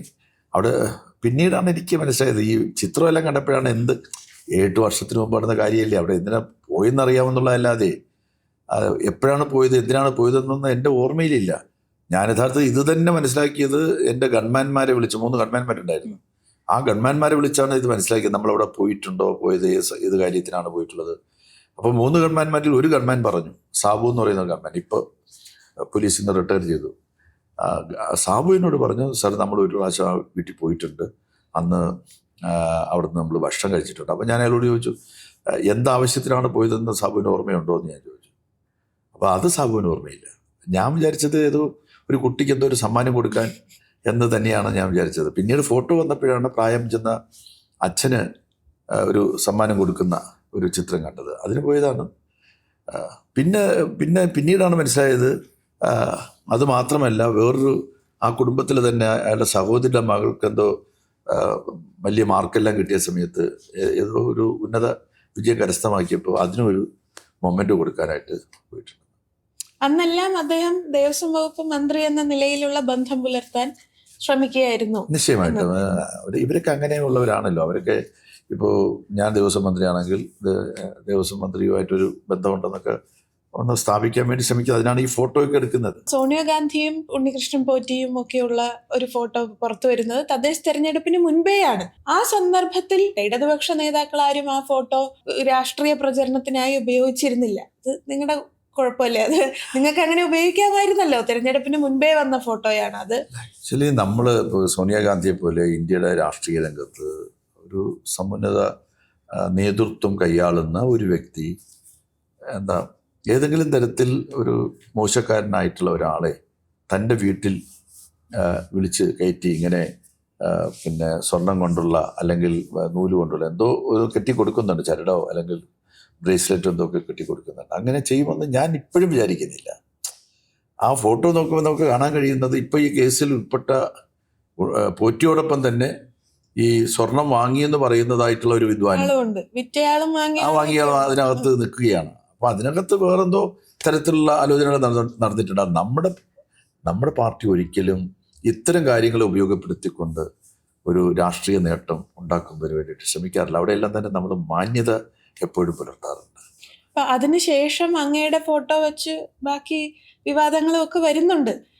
അത് കഴിഞ്ഞപ്പോൾ വീണ്ടും സോണിയാഗാന്ധിയുടെ ചിത്രം CPIM തന്നെ മാധ്യമങ്ങളുടെ ശ്രദ്ധയിൽപ്പെടുത്തുന്ന സാഹചര്യം ഉണ്ടായി. അതൊരു ടിറ്റ് ഫോർ ടാറ്റായി എടുത്തതാണ്. CPM ഔദ്യോഗികമായിട്ടൊന്നും ചെയ്തിട്ടൊന്നുമില്ല. സ്വാഭാവികമായിട്ടും ഇതിനെ പ്രതിരോധിക്കാനായിട്ട് ആളുകൾക്ക് താല്പര്യം വരുമല്ലോ. അനാവശ്യമായിട്ട് ഒരാളെ മേൽ ഇങ്ങനെ ആക്ഷേപം ചൊരിയുമ്പോഴത്തേക്ക് അതിനെ പ്രതിരോധിക്കാനായിട്ട് നമ്മുടെ അനുഭാവികൾക്കും പിന്നെ പാർട്ടി സഖാക്കൾക്കും താല്പര്യം ഉണ്ടാവും. അവരിത് കണ്ടെത്തി പ്രചരിപ്പിക്കാൻ സ്വാഭാവികമായിട്ട് ശ്രമിക്കും. കൊടുത്താൽ കിട്ടാതിരിക്കുമോ? അത് സ്വാഭാവികമല്ലേ? അല്ല, അത് ഇപ്പൊ അങ്ങ് പറഞ്ഞതെല്ലാം മാധ്യമങ്ങളുടെ മുമ്പും പറഞ്ഞിട്ടുള്ള കാര്യങ്ങൾ തന്നെയാണ്. പക്ഷെ ഇപ്പൊ നമുക്ക് സത്യസന്ധമായി ഞാൻ ഒരു കാര്യവും കൂടെ ചോദിക്കട്ടെ, വളരെ സ്ട്രെയിറ്റ് ആയി ചോദിക്കാം. ഒരു ഇത്ര രാജ്യത്തെ പ്രധാനപ്പെട്ട ഒരു ക്ഷേത്രത്തിൽ നിന്ന് സ്വർണ്ണപ്പാളി പുറത്തേക്ക് കൊണ്ടുപോകുന്നു. അത് ആ വകുപ്പിന്റെ മന്ത്രി അറിഞ്ഞിട്ടില്ല എന്ന് പറയുന്നതിലെ യുക്തി എന്താ? അത് ജനങ്ങൾ അങ്ങനെയല്ലേ, ഞങ്ങൾക്കൊക്കെ അങ്ങനെ ചിന്തിക്കാൻ കഴിയുള്ളൂ മാധ്യമങ്ങളിൽ കേൾക്കുമ്പോൾ. അറിഞ്ഞിട്ടേ ഇല്ല എന്നത് നമുക്കറിയാനുള്ള കാര്യമില്ല, അതുകൊണ്ട് നമ്മൾ അറിയുന്നില്ല. അത് അറിയേണ്ടവരറിഞ്ഞിട്ടുണ്ട്. അറിയേണ്ടതാരാ? അവിടെ ദേവസ്വം കമ്മീഷൻ അറിയണം. ദേവസ്വത്തിൽ പിന്നെ തിരുവാഭരണ കമ്മീഷനുണ്ട്, അവരറിയണം. പിന്നെ ദേവസ്വം ഈ ശബരിമല അടങ്ങുന്ന സ്ഥലത്ത് ഒരു അസിസ്റ്റന്റ് കമ്മീഷനുണ്ട്, അവരറിയണം. ദേവസ്വം സെക്രട്ടറി ഉണ്ട്, അവരറിയണം. ദേവസ്വം ബോർഡുണ്ട്, അവരറിയണം. പിന്നെ ശബരിമലയിലെ ഉദ്യോഗസ്ഥന്മാരുണ്ട്, അവരറിയണം. തന്ത്രിയുണ്ട്, അദ്ദേഹം അറിയണം. പോറ്റിയുണ്ട്, അവിടുത്തെ പ്രധാനപ്പെട്ട ഒന്നാമത്തെ ശാന്തിക്കാരനും രണ്ടാമത്തെ ശാന്തിക്കാരനും ഇവരെല്ലാം അറിയണം. അവരെല്ലാം അറിഞ്ഞിട്ടുണ്ടാവും. ഒരിക്കലും മന്ത്രി അറിയേണ്ട കാര്യമില്ല. മന്ത്രിയെ ഒന്ന് അറിയിച്ചേക്കുക എന്നുള്ളതിന്റെ ഇല്ല, ഒരിക്കലുമില്ല. അവർക്ക് ആ ഉത്തരവാദിത്വമില്ല. മന്ത്രിക്ക് അത് അറിയേണ്ട കാര്യവുമില്ല. ആ ഉത്തരവാദിത്വം ഇല്ലാത്തത് കൊണ്ട് തന്നെയാണ് അവർ മന്ത്രി അറിയിക്കാത്തത്. ആ ഉത്തരവാദിത്വമില്ല. അത് അവിടെ നടക്കുന്ന കേവലമായിട്ടുള്ള ഇപ്പോൾ ഉദാഹരണത്തിന് ഇവിടെ 2017 ഈ സ്വർണം പൂശിയത്. ആ സമയത്തും മന്ത്രി അറിഞ്ഞിട്ടില്ലല്ലോ. അത് മന്ത്രി അറിയേണ്ട കാര്യമില്ല. അത് ബോർഡിൻ്റെ അധികാരത്തിനകത്ത് വരുന്ന കാര്യം മാത്രമാണ്. ഒരു മന്ത്രിയോട് പോയി പറയേണ്ട ഒരു കാര്യവുമില്ല, ഞങ്ങൾ ഇവിടെ സ്വർണം പൂശാൻ പോവുകയാണ് അല്ലെങ്കിൽ ഞങ്ങൾ വെള്ളി എടുക്കാൻ വേണ്ടി പോവുകയാണ് എന്നൊന്നും മന്ത്രിയോട് പറയേണ്ട കാര്യമില്ല. മന്ത്രിക്ക് എഴുതേണ്ട കാര്യമില്ല. അത് ആക്സെപ്റ്റ് ചെയ്യേണ്ട കാര്യമില്ല. മാധ്യമങ്ങൾ അക്കാലത്ത് പ്രചരിപ്പിച്ചൊരു കാര്യമുണ്ടായിരുന്നു. ഈ പോറ്റി എനിക്കൊരു നിവേദനം തന്നത് ഞാൻ ഫോർവേഡ് ചെയ്യാനുണ്ടായിരുന്നു. സാധാരണ നിവേദനം കിട്ടിയാൽ ഞാൻ ഫോർവേഡ് ചെയ്യും. പക്ഷേ ഇക്കാര്യത്തിലാണെങ്കിൽ അയാൾ എനിക്കൊരു നിവേദനവും തന്നിട്ടില്ല, ഞാൻ ഫോർവേഡ് ചെയ്തിട്ടുമില്ല. അങ്ങനെ ഫോർവേഡ് ചെയ്തെങ്കിൽ എന്നെ അവരെല്ലാവരും അത് പുറത്തു കൊണ്ടുവന്നേനെ. ഫോർവേഡ് ചെയ്തു ഔട്ട് ഓഫ് നോവെയർ വന്ന ഒരു വർത്തമാനമാണ്. അതെ വെറുതെ ഇങ്ങനെ അവർ ഊഹിച്ചു. ചിലപ്പോൾ ഒരു നിവേദനം കൊടുത്തിട്ടുണ്ടാവും, അല്ലെങ്കിൽ ഒരു അപേക്ഷ അന്ന് മെനഞ്ഞു നോക്കിയതാണ്. അങ്ങനെയാണെങ്കിൽ അവിടെ നിന്നാണല്ലോ ഒരു ഫയൽ ഒറിജിനേറ്റ് ചെയ്തത്. ഇവിടെ ഫയൽ ഒറിജിനേറ്റ് ചെയ്യുന്നത് എങ്ങനെയാണ്? അവിടെ ഏത് കാര്യം ചെയ്യണമെങ്കിലും അവിടെ ഒരു ലോക്കൽ ഓഫീസറുണ്ട്. ആ ലോക്കൽ ഓഫീസറാണ് ഫയൽ ഓപ്പൺ ചെയ്യേണ്ടത്. അവിടെ തന്നെ യഥാർത്ഥത്തിൽ സ്പെഷ്യൽ കമ്മീഷണർ തന്നെ അവിടെയുണ്ട്. ഹൈക്കോടതി നിയോഗിച്ച ഒരു സ്പെഷ്യൽ കമ്മീഷണർ, ജില്ലാ ജഡ്ജിയുടെ റാങ്കിലുള്ള ഒരു സ്പെഷ്യൽ കമ്മീഷണർ എല്ലാ കാര്യങ്ങൾക്കും മേൽനോട്ടം വഹിക്കുന്ന ഒരു സ്ഥലമാണ് ഈ ശബരിമല എന്ന് പറയുന്നത്. ഹൈക്കോടതിയുടെ നേരിട്ടുള്ള നിരീക്ഷണം എന്ന് പറയുന്നതാണ്. ഹൈക്കോടതിയുടെ നേരിട്ടുള്ള നിയന്ത്രണം എന്ന് പറയുന്നതാണ്. ഗവൺമെൻറ്റിൻ്റെ ഒരു ഉദ്യോഗസ്ഥൻ അവിടെയില്ല. സർക്കാരിൻ്റെ ഉദ്യോഗസ്ഥന്മാർ ഉത്സവകാലത്ത് പോയി ശബരിമലയിൽ വരുന്നതായിട്ടുള്ള പിന്നെ ഭക്തജനങ്ങളെ 18 പടി കയറ്റാനും അത് ഇറക്കാനും ഒക്കെ നിൽക്കുന്നവരല്ലാതെ അവിടെ നടക്കുന്ന എന്ത് കാര്യങ്ങളെന്ന് അന്വേഷിക്കാനുള്ള ഉത്തരവാദിത്വമൊന്നും നമ്മൾ ആർക്കും കൊടുത്തിട്ടില്ല. അതിന് ഹൈക്കോടതി തന്നെ ഒരു സ്പെഷ്യൽ കമ്മീഷണർ, അദ്ദേഹത്തിൻ്റെ റാങ്ക് എന്ന് പറയുന്നത് ജില്ലാ ജഡ്ജിയുടെ റാങ്കാണ്. അദ്ദേഹത്തിൻ്റെ നേതൃത്വത്തിലാണ് പിന്നെ കാര്യങ്ങളൊക്കെ നടക്കേണ്ടത്. അദ്ദേഹം പോലും അറിഞ്ഞില്ലെന്നാണ് ഇപ്പം പറയുന്നത്. അറിയാതെയാണ് അവർ ഇതെല്ലാം ചെയ്തതെന്നാണ് പറയുന്നത്. ഗവൺമെൻറ്റിന് അറിയേണ്ട യാതൊരു തരത്തിലുള്ള കാര്യവുമില്ല. ഇവിടുന്ന് മാത്രമല്ല, ഏതെല്ലാം അമ്പലങ്ങളിൽ ഏതെല്ലാം തരത്തിൽ സ്വർണം കൊടുക്കുന്നുണ്ട്, മറ്റു വെള്ളി കൊടുക്കുന്നുണ്ട്. മറ്റേ ഗുരുവായൂരാണെങ്കിൽ എല്ലാ ദിവസവും നമ്മൾ കേൾക്കുന്നില്ലേ, സ്വർണത്തിൻ്റെ കൂമ്പാരമാണ് അവിടെ കൊടുക്കുന്നത്. വലിയ കോടിക്കണക്കിന് രൂപയുടെ സാധനങ്ങൾ അവിടെ കൊണ്ടുവന്ന് വലിയ സമ്പന്നന്മാരായിട്ടുള്ള ആളുകൾ കൊടുക്കാറുണ്ട്. വിവാദമാകുമ്പോഴായിരിക്കും അതെ, എല്ലാം കൊടുക്കാറുണ്ട്. നമ്മൾ അത് ഗവൺമെൻറ്റിൻ്റെ ചോദിക്കേണ്ട കാര്യമല്ല, കൊടുക്കുന്നതെന്ന് പറയേണ്ട കാര്യമില്ല. അതൊക്കെ ഇവർ വിവാദമാക്കാനും എങ്ങനെയെങ്കിലും ഈ സ്വർണ്ണക്കൊള്ളയിൽ നമ്മുടെ ഗവൺമെൻറ്റിനെയും ഗവൺമെൻറ് ഭാഗമായിട്ട് വ്യക്തിപരമായിട്ട് തന്നെയും പെടുത്താൻ വേണ്ടിയിട്ടുള്ള വളരെ ബോധപൂർവമായിട്ടുള്ള ഒരു കസർത്ത് എന്ന് മാത്രമേ കണ്ടത് എന്നാണ് എനിക്ക് തോന്നുന്നത്. ഈ വിവാദവുമായി ബന്ധപ്പെട്ട് വ്യക്തിപരമായി കടകംപള്ളി സുരേന്ദ്രനെ ഇത് ബാധിച്ചു, കുടുംബത്തെയും ഒക്കെ മാനസികമായി വിഷമിപ്പിക്കുകയോ? എന്നെ സംബന്ധിച്ചിടത്തോളം വ്യക്തിപരമായിട്ട് കുറച്ച് വിഷമമൊക്കെ ഉണ്ടാവുമല്ലോ, അതുണ്ട്. പക്ഷെ കുടുംബത്തെ അത് വല്ലാതെ ബാധിച്ചിട്ടുണ്ട്. മനസ്സിലല്ലേ? അവർ ദിവസവും കാണുന്ന ചാനലിൽ കാണുന്നത് മുഴുവൻ ഇതല്ലേ, പെട്ടോ പെട്ടില്ലയോ, കുടുങ്ങുമോ കുടുങ്ങില്ലയോ, കടകംപള്ളി പെട്ടു, കടകംപള്ളിയെ തേടി ED, കടകംപള്ളിയെ തേടി SIR, SIT എന്നെല്ലാം പറഞ്ഞിട്ടുള്ള എല്ലാ ദിവസവും കഴിഞ്ഞ 4 മാസക്കാലം എല്ലാ മാധ്യമങ്ങളും ഈ വേട്ടയാട് തന്നെയായിരുന്നു. രാഷ്ട്രീയമായിട്ട് കുറേ കാലമായിട്ട് നിൽക്കുന്ന ഒരാളെന്നുള്ളത് അത് രാഷ്ട്രീയമെന്ന് മനസ്സിലാക്കാനും അതിനെ ആ നിലയിൽ നേരിടാനും മാനസികമായിട്ട് ഞാൻ തയ്യാറെടുത്തിട്ടുണ്ട്. പക്ഷേ ഫാമിലി അങ്ങനെയല്ലല്ലോ. അവർക്ക് വലിയ വിഷമം ഉണ്ടായിട്ടുണ്ട്. അവരും മക്കളും എല്ലാവരും വലിയ പ്രയാസത്തിലാണ്. ഇപ്പോൾ 2016-21 കാലഘട്ടത്തിൽ LDF സർക്കാരിലെ ടൂറിസം, ദേവസ്വം, സഹകരണ വകുപ്പ് മന്ത്രിയായിരുന്നു. 2021-26 കാലഘട്ടത്തിലെ ഈ വകുപ്പുകളുടെ ഒരു പ്രവർത്തനം എങ്ങനെ വിലയിരുത്തുന്നു? ഇപ്പൊ MLA ആണല്ലോ. അല്ല, യഥാർത്ഥത്തിൽ ഒന്നാം പിണറായി വിജയൻ ഗവൺമെൻറ്റിൻ്റെ തുടർച്ചയാണ് ഈ രണ്ടാം പിണറായി. അത് രണ്ടും തമ്മിൽ താരതമ്യമില്ല. കാരണം എന്ന് വെച്ചാൽ ഒന്നിൻ്റെ തുടർച്ച തന്നെയാണ്, ഒന്നിനേക്കാൾ മെച്ചപ്പെട്ട തരത്തിൽ തന്നെയാണ് രണ്ടിൻ്റെ പ്രവർത്തനം നടക്കുന്നത്. നമ്മൾ ഒന്നാം പിണറായി ഗവൺമെൻറ്റിനെ വിലയിരുത്തുന്നത് അതിന് മുമ്പുള്ളൊരു ഗവൺമെൻറ്റുമായിട്ടാണ്. 2011 മുതൽ 16 വരെ അധികാരത്തിലുണ്ടായിരുന്ന ഉമ്മൻചാണ്ടിയുടെ ഗവൺമെൻറ് പ്രവർത്തനങ്ങളുമായിട്ടാണ് ഒന്നാം പിണറായി ഗവൺമെൻറ്റിനെ വിലയിരുത്തുന്നത്. ആ വിലയിരുത്തൽ നടത്തുമ്പോഴാണ് ഇരുട്ടിൽ നിന്നും വെളിച്ചത്തിലേക്ക് വന്നതുപോലെ ജനങ്ങൾക്ക് തോന്നുന്നത്. വലിയ മാറ്റമാണ് ജനങ്ങൾക്ക്. അത്രയും വലിയ മാറ്റം ഇപ്പോൾ ഉണ്ടാവില്ല. കാര്യം ആ ഗവൺമെൻറ് തന്നെ തുറച്ച് ആ ഗവൺമെൻറ് ചെയ്ത പ്രവർത്തനങ്ങൾ തന്നെയാണ് തുറന്നു പോകുന്നത്. പുതിയ ചില പ്രോജക്റ്റുകൾ വന്നിട്ടുണ്ട്, പുതിയ പരിപാടികൾ വന്നിട്ടുണ്ട്, പുതിയ വ്യവസായികൾ വന്നിട്ടുണ്ട്, പുതിയ സ്ഥാപനങ്ങൾ വന്നിട്ടുണ്ടെന്നുള്ളതല്ലാതെ നമ്മൾ ആ മിഷനുകൾ അത് തന്നെയാണ്. മിഷനുകളിൽ മാറ്റം വന്നിട്ടില്ല. അതിൻ്റെ അടിസ്ഥാനത്തിൽ ആ കുറച്ചുകൂടി എളുപ്പമായി എന്ന് വേണം കരുതാനായിട്ട്. നമുക്ക് ഒന്നാം പിണറായി ഗവൺമെൻറ് കാലത്ത് നമുക്ക് ഇതെല്ലാം നടത്തിക്കൊണ്ടു പോകാൻ കുറച്ച് വിഷമമുണ്ടായിരുന്നു. ഒന്ന് നമ്മുടെ ഭരണ സംവിധാനം തന്നെ താറുമാറായിരുന്നു. അഴിമതിയും സ്വജനപക്ഷപാതവും കൊള്ളയും കൊള്ളിവയ്പും എല്ലാ വൃത്തികേടുകളും നിറഞ്ഞൊരു ഭരണ സംവിധാനത്തെയാണ് പിണറായി വിജയന് ഇത് ക്ലീനാക്കുന്നതിന് വേണ്ടി കിട്ടിയത്. അതിൻ്റേതായിട്ടുള്ള ആവശ്യമായിട്ടുള്ള സമയം. പിന്നെ ഈ മിഷനുകൾ നടപ്പിലാക്കുന്നതിന് വേണ്ടി വന്ന അതിനിടയിലുണ്ടായിട്ടുള്ള പ്രകൃതി ദുരന്തങ്ങൾ, പിന്നെ 2018 ട്രിവാൻഡ്രത്താണെങ്കിൽ ഓഖി ദുരന്തമടക്കം, നിപ വൈറസ്, പിന്നെ 2018 മഹാപ്രളയം, 19 വീണ്ടും ഉണ്ടായ പ്രകൃതി ദുരന്തം, 20 മഹാമാരി, നമ്മുടെ കോവിഡ്, ഇതെല്ലാം തന്നെ യഥാർത്ഥത്തിൽ വലിയ പ്രതിബന്ധങ്ങളായിരുന്നു, പ്രതിസന്ധികളായിരുന്നു. ആ പ്രതിബന്ധങ്ങളെയും നമുക്ക് നമ്മുടെ സ്റ്റേറ്റിനെ സംബന്ധിച്ചിടത്തോളം പ്രയോജനപ്പെടുത്താൻ നമുക്ക് സാധിച്ചു എന്നുള്ളതാണ് ആ ഗവൺമെൻറ് മെച്ചം എന്ന് പറയുന്നത്. പിന്നെ രണ്ടാമത് വന്ന ഗവൺമെൻറ്റിൻ്റെ മുന്നിൽ അങ്ങനെയുള്ള പ്രശ്നങ്ങൾ ഉണ്ടായിട്ടില്ല. ആ വികസന പ്രക്രിയ വളരെ വേഗതയിൽ കൊണ്ടുപോകാൻ കഴിഞ്ഞു. അതിൻ്റെ ഭാഗമാണ് ഇപ്പോൾ വിഴിഞ്ഞം നമുക്ക് ഇപ്പോൾ ഓപ്പൺ ചെയ്യാൻ കഴിഞ്ഞത്, വിഴിഞ്ഞ് യാഥാർത്ഥ്യമാക്കാൻ കഴിഞ്ഞത് യഥാർത്ഥത്തിൽ ആ തുടർച്ച, നല്ല തുടർച്ച ഉണ്ടായതുകൊണ്ടാണ്. അതുപോലെ എല്ലാ രംഗത്തും, ഇപ്പോൾ ടൂറിസം രംഗത്തായിരുന്നാലും സഹകരണ മേഖലയിലായിരുന്നാലും എല്ലാ മേഖലകളിലും ഞാൻ കൈകാര്യം ചെയ്ത വകുപ്പുകളിലൊക്കെ തന്നെ എല്ലാം അതിൻ്റെ ഒരു നല്ല തുടർച്ചയാണ് ഇപ്പോൾ 2016 മുതൽ 2021 വരെ എന്ന് പറയാൻ ഒരു വിഷമമില്ല. വളരെ തൃപ്തനാണ്. നിശ്ചയമായിട്ട് കഴക്കൂട്ടം മണ്ഡലത്തിൽ MLA എന്ന നിലയിൽ ആഗ്രഹിച്ചതുപോലെയുള്ള വികസനക്ഷേമ പ്രവർത്തനങ്ങൾ നടത്താൻ കഴിഞ്ഞത് ജനങ്ങൾ ഹാപ്പിയാണോ എന്നുള്ളതാണ്. എന്ത് തോന്നുന്നു ആ കാര്യത്തിൽ? ഒരു കാര്യം ഒഴിച്ചു ബാക്കി എല്ലാ കാര്യങ്ങളിലും ജനങ്ങൾ തൃപ്തരാണ്. അവിടെ ഒരു മുൻ ഗവൺമെൻറ്റുകൾ കാണേണ്ടിയിരുന്ന കുടിവെള്ള പ്രശ്നം യഥാസമയം കാണാനായിട്ട് ആ ഗവൺമെൻറ്റുകൾക്ക് കഴിഞ്ഞില്ല. 2016 ഞാൻ MLA മന്ത്രിയായപ്പോഴാണ് ഉദ്യോഗസ്ഥന്മാർ എന്നെ സമീപിച്ച് ഭാവിയിലുണ്ടാകുന്ന അല്ലെങ്കിൽ ആ കാലത്ത് തന്നെ ഉണ്ടാകാനിടയുള്ള കുടിവെള്ള പ്രശ്നത്തെ സംബന്ധിച്ച് പറയുന്നത്. അങ്ങനെയാണ് പഴയ പൈപ്പ് ലൈൻ മാറ്റി, മറ്റേ സിമെൻറ്റിലുള്ള പൈപ്പ് ലൈൻ മാറ്റി കാസ്റ്റ് ചെയ്യേണ്ട പൈപ്പ് ലൈൻ സ്ഥാപിക്കാൻ വേണ്ടി തീരുമാനിച്ചു. അപ്പോഴേക്ക് കോവിഡ് വന്നു, വഴിയിൽ മുടങ്ങി, 2-3 വർഷങ്ങൾ നഷ്ടപ്പെട്ടു. ഇതിനിടയിൽ പൈപ്പിൻ്റെ വില വർദ്ധിച്ചു. ഇതെല്ലാം സങ്കീർണങ്ങളായിട്ടുള്ള പ്രശ്നങ്ങളായിട്ട് മാറി.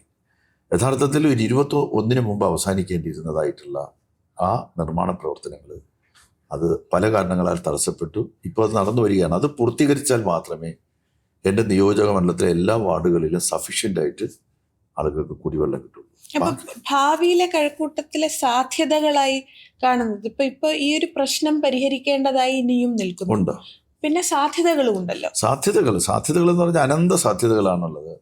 കാര്യം IT ഹബ്ബായിട്ട് ഇത് മാറി, IT നഗരമായിട്ട് ഇത് മാറി. പുതിയ ലോക പ്രശസ്തമായിട്ടുള്ള IT കമ്പനികളെല്ലാം തന്നെ നമ്മുടെ ടെക്നോ പാർക്കിൽ താവളം ഉറപ്പിക്കുന്ന ഒരു സാഹചര്യം. തിരുവനന്തപുരത്ത് പൊതുവായി പറയും, പണ്ട് കഴക്കൂട്ടത്ത് സ്ഥലം വാങ്ങിച്ചതിന് എല്ലാരും കളിയാക്കുമായിരുന്നു, ഇപ്പൊ അതാണ് ഏറ്റവും നല്ല ഇൻവെസ്റ്റ്മെന്റ് ആയിരുന്നു. സ്വർണ്ണ വിലയല്ലേ കഴക്കൂട്ടത്തിന്റെ, ഓരോ ഇഞ്ചിനും വിലയാണ് അവിടെ. എത്ര കമ്പനികളായി, ഇപ്പൊ ഏതാണ്ട് 600 ചിലവാനം കമ്പനികളായി. നമ്മുടെ തുടങ്ങുമ്പോഴത്തേക്ക് 2 കമ്പനികളാണ്. നായനാർ മുഖ്യമന്ത്രിയായി തുടങ്ങുമ്പോൾ 2 കമ്പനികളും 150 ജീവനക്കാർ. ഇന്ന് അതിൻ്റെ വളർച്ച എങ്ങനെ നിൽക്കുന്നതെന്ന് ചോദിച്ചാൽ ഏതാണ്ട് 600 ചിലവാനം 700ഓളം വരുന്ന കമ്പനികളും 1.5 ലക്ഷത്തിലധികം വരുന്നതായിട്ടുള്ള ജീവനക്കാർ. ലോകത്തിലെ ഏറ്റവും പ്രശസ്തമായിട്ടുള്ള കമ്പനികളെല്ലാം തന്നെ. അതിൽ ഞാൻ നമ്മുടെ വ്യവസായ മന്ത്രി രാജീവിനെ എത്ര അഭിനന്ദിച്ചാലും മതിയാവില്ല. വെച്ചാൽ അദ്ദേഹം നടത്തുന്നൊരു ഹോംവർക്ക് ഉണ്ട്. ഈ ആധുനിക വ്യവസായത്തെ നമ്മുടെ കേരളത്തിലേക്ക്, കൊച്ചിയും ഒരു പ്രധാനപ്പെട്ട മേഖല തന്നെയാണ്, എറണാകുളത്തും, ഈ 2 സ്ഥലത്തും പറിച്ചു നടുക എന്ന ലക്ഷ്യത്തോടു കൂടി നടത്തുന്ന നല്ല പ്രവർത്തനം. അത് നമ്മുടെ വലിയ സാധ്യത അത് തന്നെയാണ്. കയറ്റുമതിയുടെ കാര്യത്തിലൊക്കെ 10 മടങ്ങ് കയറ്റുമതിയാണ് സോഫ്റ്റ്വെയറിൻ്റെ മേഖലയിലൊക്കെ ഉണ്ടായിട്ടുള്ളത്. അത് അനന്ത സാധ്യതകൾ ഉണ്ടാക്കുന്നത് തന്നെയാണ്. അത് തന്നെയാണ് പ്രധാനം. പിന്നെ നമ്മുടെ മണ്ഡലത്തിലല്ലെങ്കിലും വിഴിഞ്ഞം, നമ്മുടെ മണ്ഡലമടക്കം തിരുവനന്തപുരത്തിൻ്റെ സമഗ്ര വികസനത്തിനും പുരോഗതിക്കും സാധ്യമാകുന്ന ഏറ്റവും വലിയൊരു പ്രോജക്റ്റാണ് അത്. ട്രിവാൻഡ്രത്തിൻ്റെ മാത്രമല്ല, കേരളത്തിൻ്റെ തന്നെ ആകാം. തിരുവനന്തപുരത്തെ സംബന്ധിച്ചിടത്തോളം നമുക്കൊരു സംശയം വേണ്ട, വരുന്ന ഒരു 10-15 വർഷക്കാലം കഴിയുമ്പോൾ നമ്മുടെ ഏറ്റവും വലിയ ധനസ്രോതസ് അത് വിഴിഞ്ഞം തന്നെയായിരിക്കും. അഭിമാന പദ്ധതി. അതിനുവേണ്ടി എനിക്ക് സന്തോഷം എന്ന് പറയുന്നത്, ഞാൻ പാർട്ടിയുടെ ജില്ലാ സെക്രട്ടറി ആയിരിക്കുന്ന കാലത്താണ് ഏതാണ്ട് 200 ദിവസത്തിലധികം നീണ്ടു നിന്ന തുടർ സമരം ഈ വിഴിഞ്ഞം യാഥാർത്ഥ്യമാക്കാൻ വേണ്ടി രക്തസാക്ഷി മണ്ഡപത്തിൽ വേണ്ടി നടത്തിയത്. നമ്മൾ എല്ലാ ദിവസവും സമരം ചെയ്തു എന്നുള്ളതാണ്. ഓണത്തിന് സമരം ചെയ്തു, ക്രിസ്മസിന് സമരം ചെയ്തു, വലിയ പെരുന്നാളിനും ചെറിയ പെരുന്നാളിനും എല്ലാം അവിടെ സമരം ഉണ്ടായിരുന്നു. അപ്പോൾ അങ്ങനെ ഒരു തുടർ സമരം, ജനങ്ങളുടെ ശ്രദ്ധ പിടിച്ചു പറ്റിയ ഒരു കണ്ടിന്യൂസ് സ്ട്രഗിൾ. ഒരു പക്ഷേ അങ്ങനെ ഒരു സമരം നമ്മുടെ തലസ്ഥാനം നഗരിയിൽ വലിയ സമരങ്ങളൊക്കെ നടന്നിട്ടുണ്ട്, വലിയ പോരാട്ടങ്ങൾ നടന്നിട്ടുണ്ട്, മർദ്ദനങ്ങളൊക്കെ നടന്നിട്ടുണ്ടെങ്കിലും ഒരു കണ്ടിന്യൂസ് സ്ട്രഗിളായിട്ട് ഒരു ദിവസം പോലും ഒഴിവില്ലാതെ രക്തസാക്ഷി മണ്ഡപത്തിന് മുന്നിൽ ഷെഡും കെട്ടി വിഴിഞ്ഞം പദ്ധതിക്ക് വേണ്ടിയിട്ട് സമരിച്ചു. പിന്നെ മനുഷ്യ ചങ്ങല പിടിച്ചു, വിഴിഞ്ഞത്ത് നിന്ന് വിടുമ്പോൾ മനുഷ്യ ചങ്ങല 2 പ്രാവശ്യം മനുഷ്യ ചങ്ങല പിടിച്ചു. അതെല്ലാം തന്നെ ഈ പദ്ധതിയെ കൂടുതൽ ഇത് വേണമെന്ന് പറയുന്ന ഒരു പൊതുബോധം സൃഷ്ടിക്കുന്നതിന് സഹായകരമായിട്ടുണ്ടെന്നുള്ളത് എന്നെ വ്യക്തിപരമായി സന്തോഷിപ്പിക്കുന്നതായിട്ടുള്ളൊരു കാര്യമാണ്. വ്യക്തിപരമായി അങ്ങേ എനിക്ക് മുൻപേ പരിചയമുള്ളത് കൊണ്ടും ഒക്കെ അങ്ങയെക്കുറിച്ച് പൊതുവെ പറയുന്നതും ഞാൻ ശ്രദ്ധിച്ചിട്ടുള്ളതുമായിട്ടുള്ള ഒരു കാര്യം, മണ്ഡലത്തിൽ ഒരു മരണ വീട്ടിലോ അല്ലെങ്കിൽ എന്തെങ്കിലും ഒരു കല്യാണ ചടങ്ങാണെങ്കിൽ അങ്ങനെ എല്ലായിടത്തും നമ്മൾ തമാശയ്ക്ക് കുമ്പിടി എന്ന് പറയുന്നത് പോലെ അങ്ങുണ്ട് എന്നതാണ്. എവിടെ ചെന്നാലും ഇദ്ദേഹത്തെ നേരത്തെ അവിടെയും കണ്ടല്ലോ എന്ന് പറയേണ്ടുന്ന സാഹചര്യം. ചിലപ്പോൾ നമ്മളെയും വിളിച്ചിട്ടുള്ള പരിപാടിയായിരിക്കും. അവിടെ നമുക്ക് ചെല്ലാൻ പറ്റിയില്ലെങ്കിൽ നമ്മൾ ആലോചിക്കും, MLA അവിടെ എത്തിയിട്ടുണ്ടാവും. അപ്പോൾ ആളുകൾ വിചാരിക്കും ഇവക്കൊക്കെ MLA-ക്കാൾ തിരക്കാണോ എന്ന് തോന്നുന്നൊരു സാഹചര്യം. അതുപോലെ ആ ദിവസത്തെ ഏറ്റവും അവസാനത്തെ പരിപാടിയിലും ഏറ്റവും ആദ്യത്തെ പരിപാടി പോലെ അങ്ങ് വളരെ ഫ്രഷായാണ് നിൽക്കുന്നത്. അതിൽ ചിലർ പറയുന്നത് 2 തവണ കാറിൽ 2-3 ഷർട്ടും ഇതൊക്കെ വച്ചിട്ടുണ്ട്, ഇടയ്ക്കിടയ്ക്ക് ഇതൊക്കെ മാറ്റും എന്നൊക്കെയാണ്. എങ്ങനെയാണ് ഈ സമയക്രമം പാലിച്ച് ഇതെല്ലായിടത്തും ഓടിയെത്തുന്നത് ഈ പ്രായത്തിലും എന്നാണ് ഞാൻ പറയുന്നത്.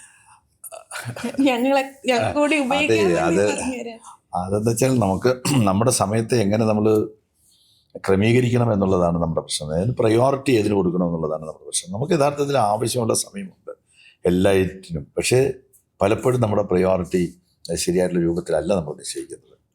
ഇപ്പോൾ നമ്മൾ ചുമതല എടുത്താൽ ചുമതല നിർവഹിക്കാൻ നമുക്ക് സാധിക്കും. ഇപ്പോൾ കൗൺസിലർ ചുമതല എടുത്താൽ കൗൺസിലറുടെ പണി ചെയ്യുക തന്നെ വേണം. അത് നമ്മുടെ വാർഡിലെ റോഡുകളുടെ പ്രവർത്തനമായിരുന്നാൽ കുടിവെള്ളം കൊടുക്കുന്ന കാര്യം, ക്ലീനിങ് നടത്തുന്ന കാര്യം, പിന്നെ അവിടെ നടക്കുന്നതായിട്ടുള്ള കുടുംബങ്ങളിൽ നടക്കുന്നതായിട്ടുള്ള കാര്യങ്ങളിലൊക്കെ തന്നെ നമ്മുടെ സാന്നിധ്യം ഉണ്ടാകണമെന്ന് പറഞ്ഞ പോലെ അന്ന് 22 കോർപ്പറേഷൻ വാർഡുകൾ, ഇന്നിപ്പോൾ അത് 28 കോർപ്പറേഷൻ വാർഡുകളാണ്. 28 കോർപ്പറേഷൻ വാർഡുകളിൽ നടക്കുന്നതായിട്ടുള്ള എല്ലാ കുടുംബങ്ങളിലും നടക്കുന്ന പരിപാടികൾ. പിന്നെ എന്താ വെച്ചാൽ എങ്ങനെ ഞാൻ അറിയില്ല, അവർക്ക് എല്ലാവർക്കും ഒരു വിശ്വാസമുണ്ട് എന്നെ അറിയിച്ചാൽ ഞാൻ ചെല്ലുമെന്ന്. അതുകൊണ്ടാണ് അവർ ചിലപ്പോൾ അവിടുത്തെ കൗൺസിലർ പോലും അറിയിച്ചിട്ടുണ്ടാവില്ല, കൗൺസിലർ അറിഞ്ഞിട്ടുണ്ടാവില്ല, അവിടെ നമ്മുടെ പാർട്ടിയുടെ നേതാക്കന്മാരുണ്ടാവും, അവർ പോലും അറിഞ്ഞിട്ടുണ്ടാവില്ല. പക്ഷെ അവിടെ നിന്നൊരു കോൾ എനിക്ക് വരും, ഇന്ന ആൾ മരിച്ചു എന്ന് പറഞ്ഞിട്ട്, അല്ലെങ്കിൽ ഇന്ന വീട്ടിൽ ഒരു ചടങ്ങുണ്ട് അവിടെ വരണമെന്ന് പറഞ്ഞിട്ട്. അത് ആളുകളുടെ ഒരു വിശ്വാസമാണ് നമ്മൾ ചെല്ലുക എന്നുള്ളത്. അത് നമ്മൾ കൃത്യമായിട്ട് പാലിക്കുന്നു എന്നുള്ളത് മാത്രമേ ഉള്ളൂ. പിന്നെ 2-3 വസ്ത്രമൊന്നും ഞാൻ കൊണ്ടു നടക്കാറില്ല. ഞാൻ പണ്ടേ വസ്ത്രധാരണത്തിൽ ശ്രദ്ധിക്കുന്ന ഒരാളാണ്. അതെ, അത് പറഞ്ഞുണ്ടാക്കുന്നതാണ്. കുളിക്കാൻ സൗകര്യം ഉണ്ടെങ്കിൽ 2-3 പ്രാവശ്യം ഞാൻ കുളിച്ചോളി, അത് വേറെ കാര്യമില്ല. ഒരു 10 മിനിറ്റ് കുളിക്കാൻ വീട്ടിൽ പോയിട്ട് ഒരു 10-15 മിനിറ്റ് അധികം കിട്ടുകയാണെങ്കിൽ ഞാൻ കുളിച്ചിട്ട് ഇറങ്ങാറുള്ളൂ. അത് ആ ഫ്രഷ്നെസ്സിന് വേണ്ടിയിട്ട് ചെയ്യുന്ന കാര്യം. മറ്റൊരു ചോദ്യം, തിരുവനന്തപുരത്തിന്റെ പ്രധാനപ്പെട്ട ഒരാളെന്ന നിലയിൽ കോർപ്പറേഷൻ ഭരണം നഷ്ടമാകുമെന്ന് പ്രതീക്ഷിച്ചിരുന്നോ?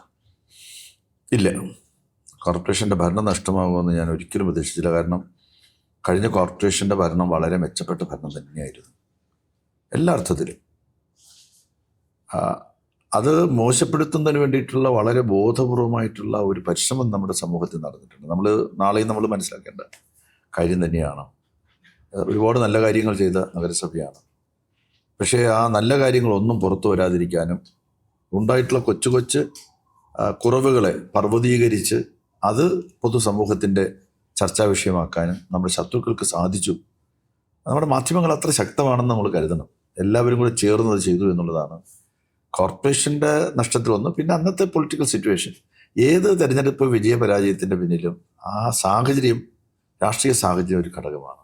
അന്നത്തെ രാഷ്ട്രീയ സാഹചര്യത്തിൽ ഉയർന്നു വന്ന ചില രാഷ്ട്രീയ പ്രശ്നങ്ങളും കൂടെ നഗരസഭയുടെ ഈ പരാജയത്തിന് കാരണമായിട്ടുണ്ട്. നല്ല ഭരണം തന്നെയായിരുന്നു നിങ്ങളെല്ലാവരും ചേർന്ന് നടത്തിയത് എന്ന് പറയാതിരിക്കാൻ വയ്യ. ഇപ്പോൾ കോർപ്പറേഷനിൽ വലിയ ചർച്ചയാവുന്നത് തിരുവനന്തപുരത്തെ മെട്രോയെ സംബന്ധിച്ചും ഒക്കെയാണ്. ഈ അടുത്തായി അങ്ങനെ വരുന്നു. ഇപ്പോൾ വികസനം തിരുവനന്തപുരത്ത് കാണണം എന്ന് നിരന്തരമായി കാലങ്ങളായി ആഗ്രഹിക്കുന്ന ആളുകൾക്കിടയിൽ മെട്രോ ഒരു ചർച്ചയാണ്. അങ്ങ് മന്ത്രിയായിരുന്ന സമയത്താണ് അതിൻ്റെ ഒരു ഗൗരവമായ ഡിസ്കഷൻ നടക്കുന്നത്. പിന്നീട് ആരും അത് ടേക്കപ്പ് ചെയ്തില്ല എന്നൊരു വർത്തമാനം ഉണ്ട് ഇപ്പോൾ. യഥാർത്ഥത്തിൽ 2016 തന്നെ നമ്മുടെ ആഗ്രഹം അനുസരിച്ചും അഭ്യർത്ഥന മാനിച്ചുമാണ് അന്നത്തെ PWD മിനിസ്റ്റർ G. സുധാകരേട്ടൻ അന്ന് ഒരു മീറ്റിംഗ് വിളിച്ച് ട്രിവാൻഡ്രം മെട്രോയെ സംബന്ധിക്കുന്ന പ്രാരംഭ ആലോചനകളും അതിനാവശ്യമായിട്ടുള്ള നടപടികളുമായിട്ട് ബഹുദൂരം നമ്മൾ മുന്നോട്ട് പോയതാണ്. സ്വാഭാവികമായിട്ടും മെട്രോയ്ക്കുള്ള അംഗീകാരം തരേണ്ടത് സെൻട്രൽ ഗവൺമെൻറ്റാണ്. നമ്മൾ മുന്നോട്ട് പോകുമ്പോഴത്തേക്ക് സെൻട്രൽ ഗവൺമെൻറ് അവരുടെ പോളിസിയിൽ മാറ്റം വരുത്തി. അവർ ഗവൺമെൻറ് മാത്രമല്ല, സ്വകാര്യ സംരംഭകർ കൂടെ ഈ മെട്രോയിൽ വരണമെന്നുള്ള നിലയിൽ ഒരു പോളിസി മാറ്റം വന്നപ്പോൾ അത് നമുക്ക് ആ സന്ദർഭത്തിൽ സാധിച്ചില്ല. ഇപ്പോൾ വീണ്ടും പോളിസി മാറ്റം വന്നിട്ടുണ്ട്. അതുകൂടെ കണക്കാക്കിക്കൊണ്ട് നമ്മുടെ മെട്രോയ്ക്ക് ആവശ്യമായിട്ടുള്ള തരത്തിലാണ് നമ്മൾ ശ്രീകാര്യത്തെ ഫ്ലൈ ഓവറിൻ്റെ നിർമ്മാണം തന്നെ ഇപ്പോൾ നടത്തുന്നത്.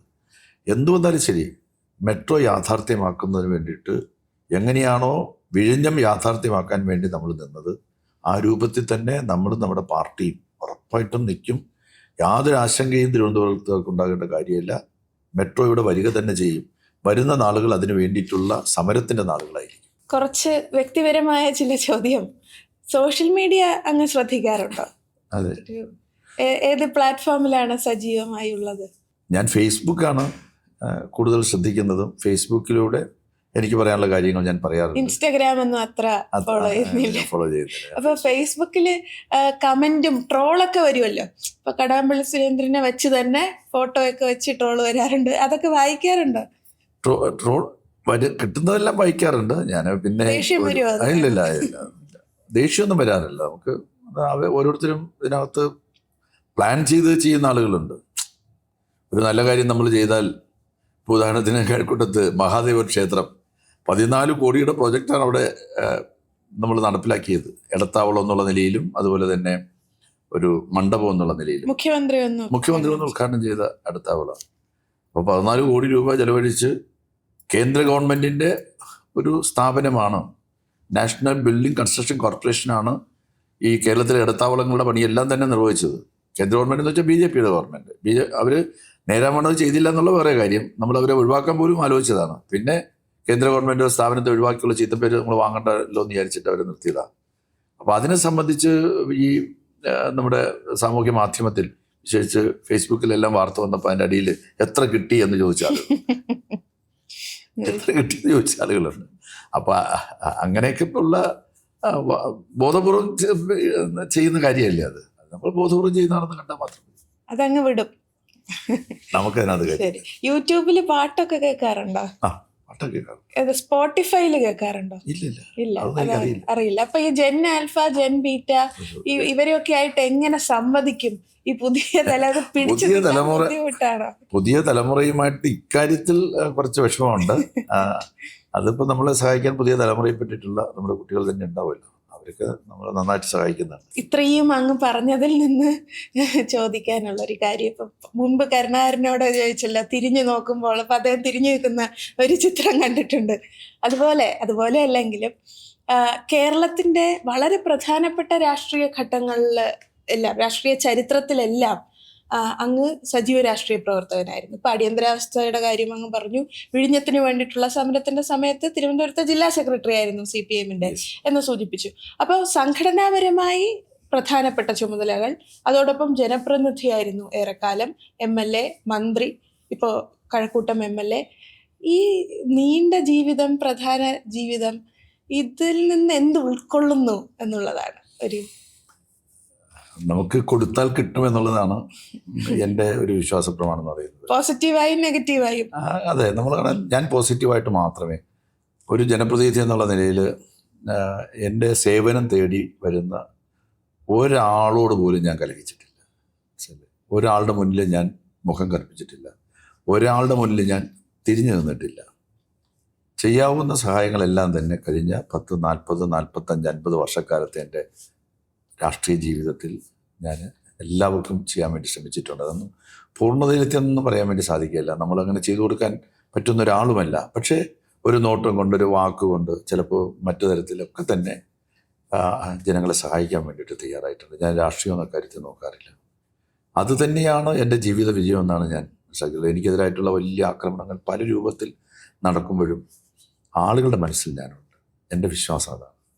എത്ര തന്നെ ആക്രമണം നടക്കുമ്പോഴും ഓരോരുത്തരും വന്നിട്ട് ഞങ്ങൾ കൂടെയുണ്ട്, വിഷമിക്കരുത്, ഞങ്ങൾ നിങ്ങളുടെ കൂടെയുണ്ട്, നിങ്ങൾ ഒന്നും പ്രയാസപ്പെടരുത്, നിങ്ങൾ തന്നെ മത്സരിക്കണം, നിങ്ങൾ മാറി നിൽക്കരുത്, മാറി നിന്നാൽ പേടിച്ചു പോയി എന്ന് പറയും, അങ്ങനെ പേടിച്ചു പോയി എന്ന് ധരിച്ചു കളയും, അങ്ങനെയൊന്നും പോകരുത് എന്നൊക്കെ പറയുന്നതായിട്ടുള്ള എനിക്ക് വേണ്ടിയിട്ട് അമ്പലത്തിൽ പോയി പ്രാർത്ഥിച്ചിട്ട് പിന്നെ അതിൻ്റെ സംഗതിയുമായിട്ട് വരുന്ന ആളുകൾ, വഴിപാടുമായിട്ട് വരുന്ന ആളുകൾ, 11 ദിവസം തുടർച്ചയായിട്ട് വഴിപാട് നടത്തിയ ആൾ, ഇതൊക്കെ തന്നെ യഥാർത്ഥത്തിൽ നമ്മൾ കൊടുത്തതിന് തിരിച്ചു കിട്ടുന്നതായിട്ടുള്ളതാണ്. നമ്മൾ സ്നേഹമാണ് കൊടുക്കുന്നത്, സ്നേഹം തന്നെയാണ് തിരിച്ചു കിട്ടുന്നത്. ഒരാളോട് പോലും ഒരു കാലുഷ്യത്തോടു കൂടിയോ അല്ലെന്നുണ്ടെങ്കിൽ ഒരാളെ ശത്രുവായിട്ട് കണ്ടോ, എന്തെങ്കിലും പാർട്ടിക്കകത്തൊക്കെ എന്തെങ്കിലും പ്രശ്നങ്ങളുണ്ടാകുമ്പോൾ നമ്മുടെ നിലപാടുകൾ നമ്മൾ പറയും.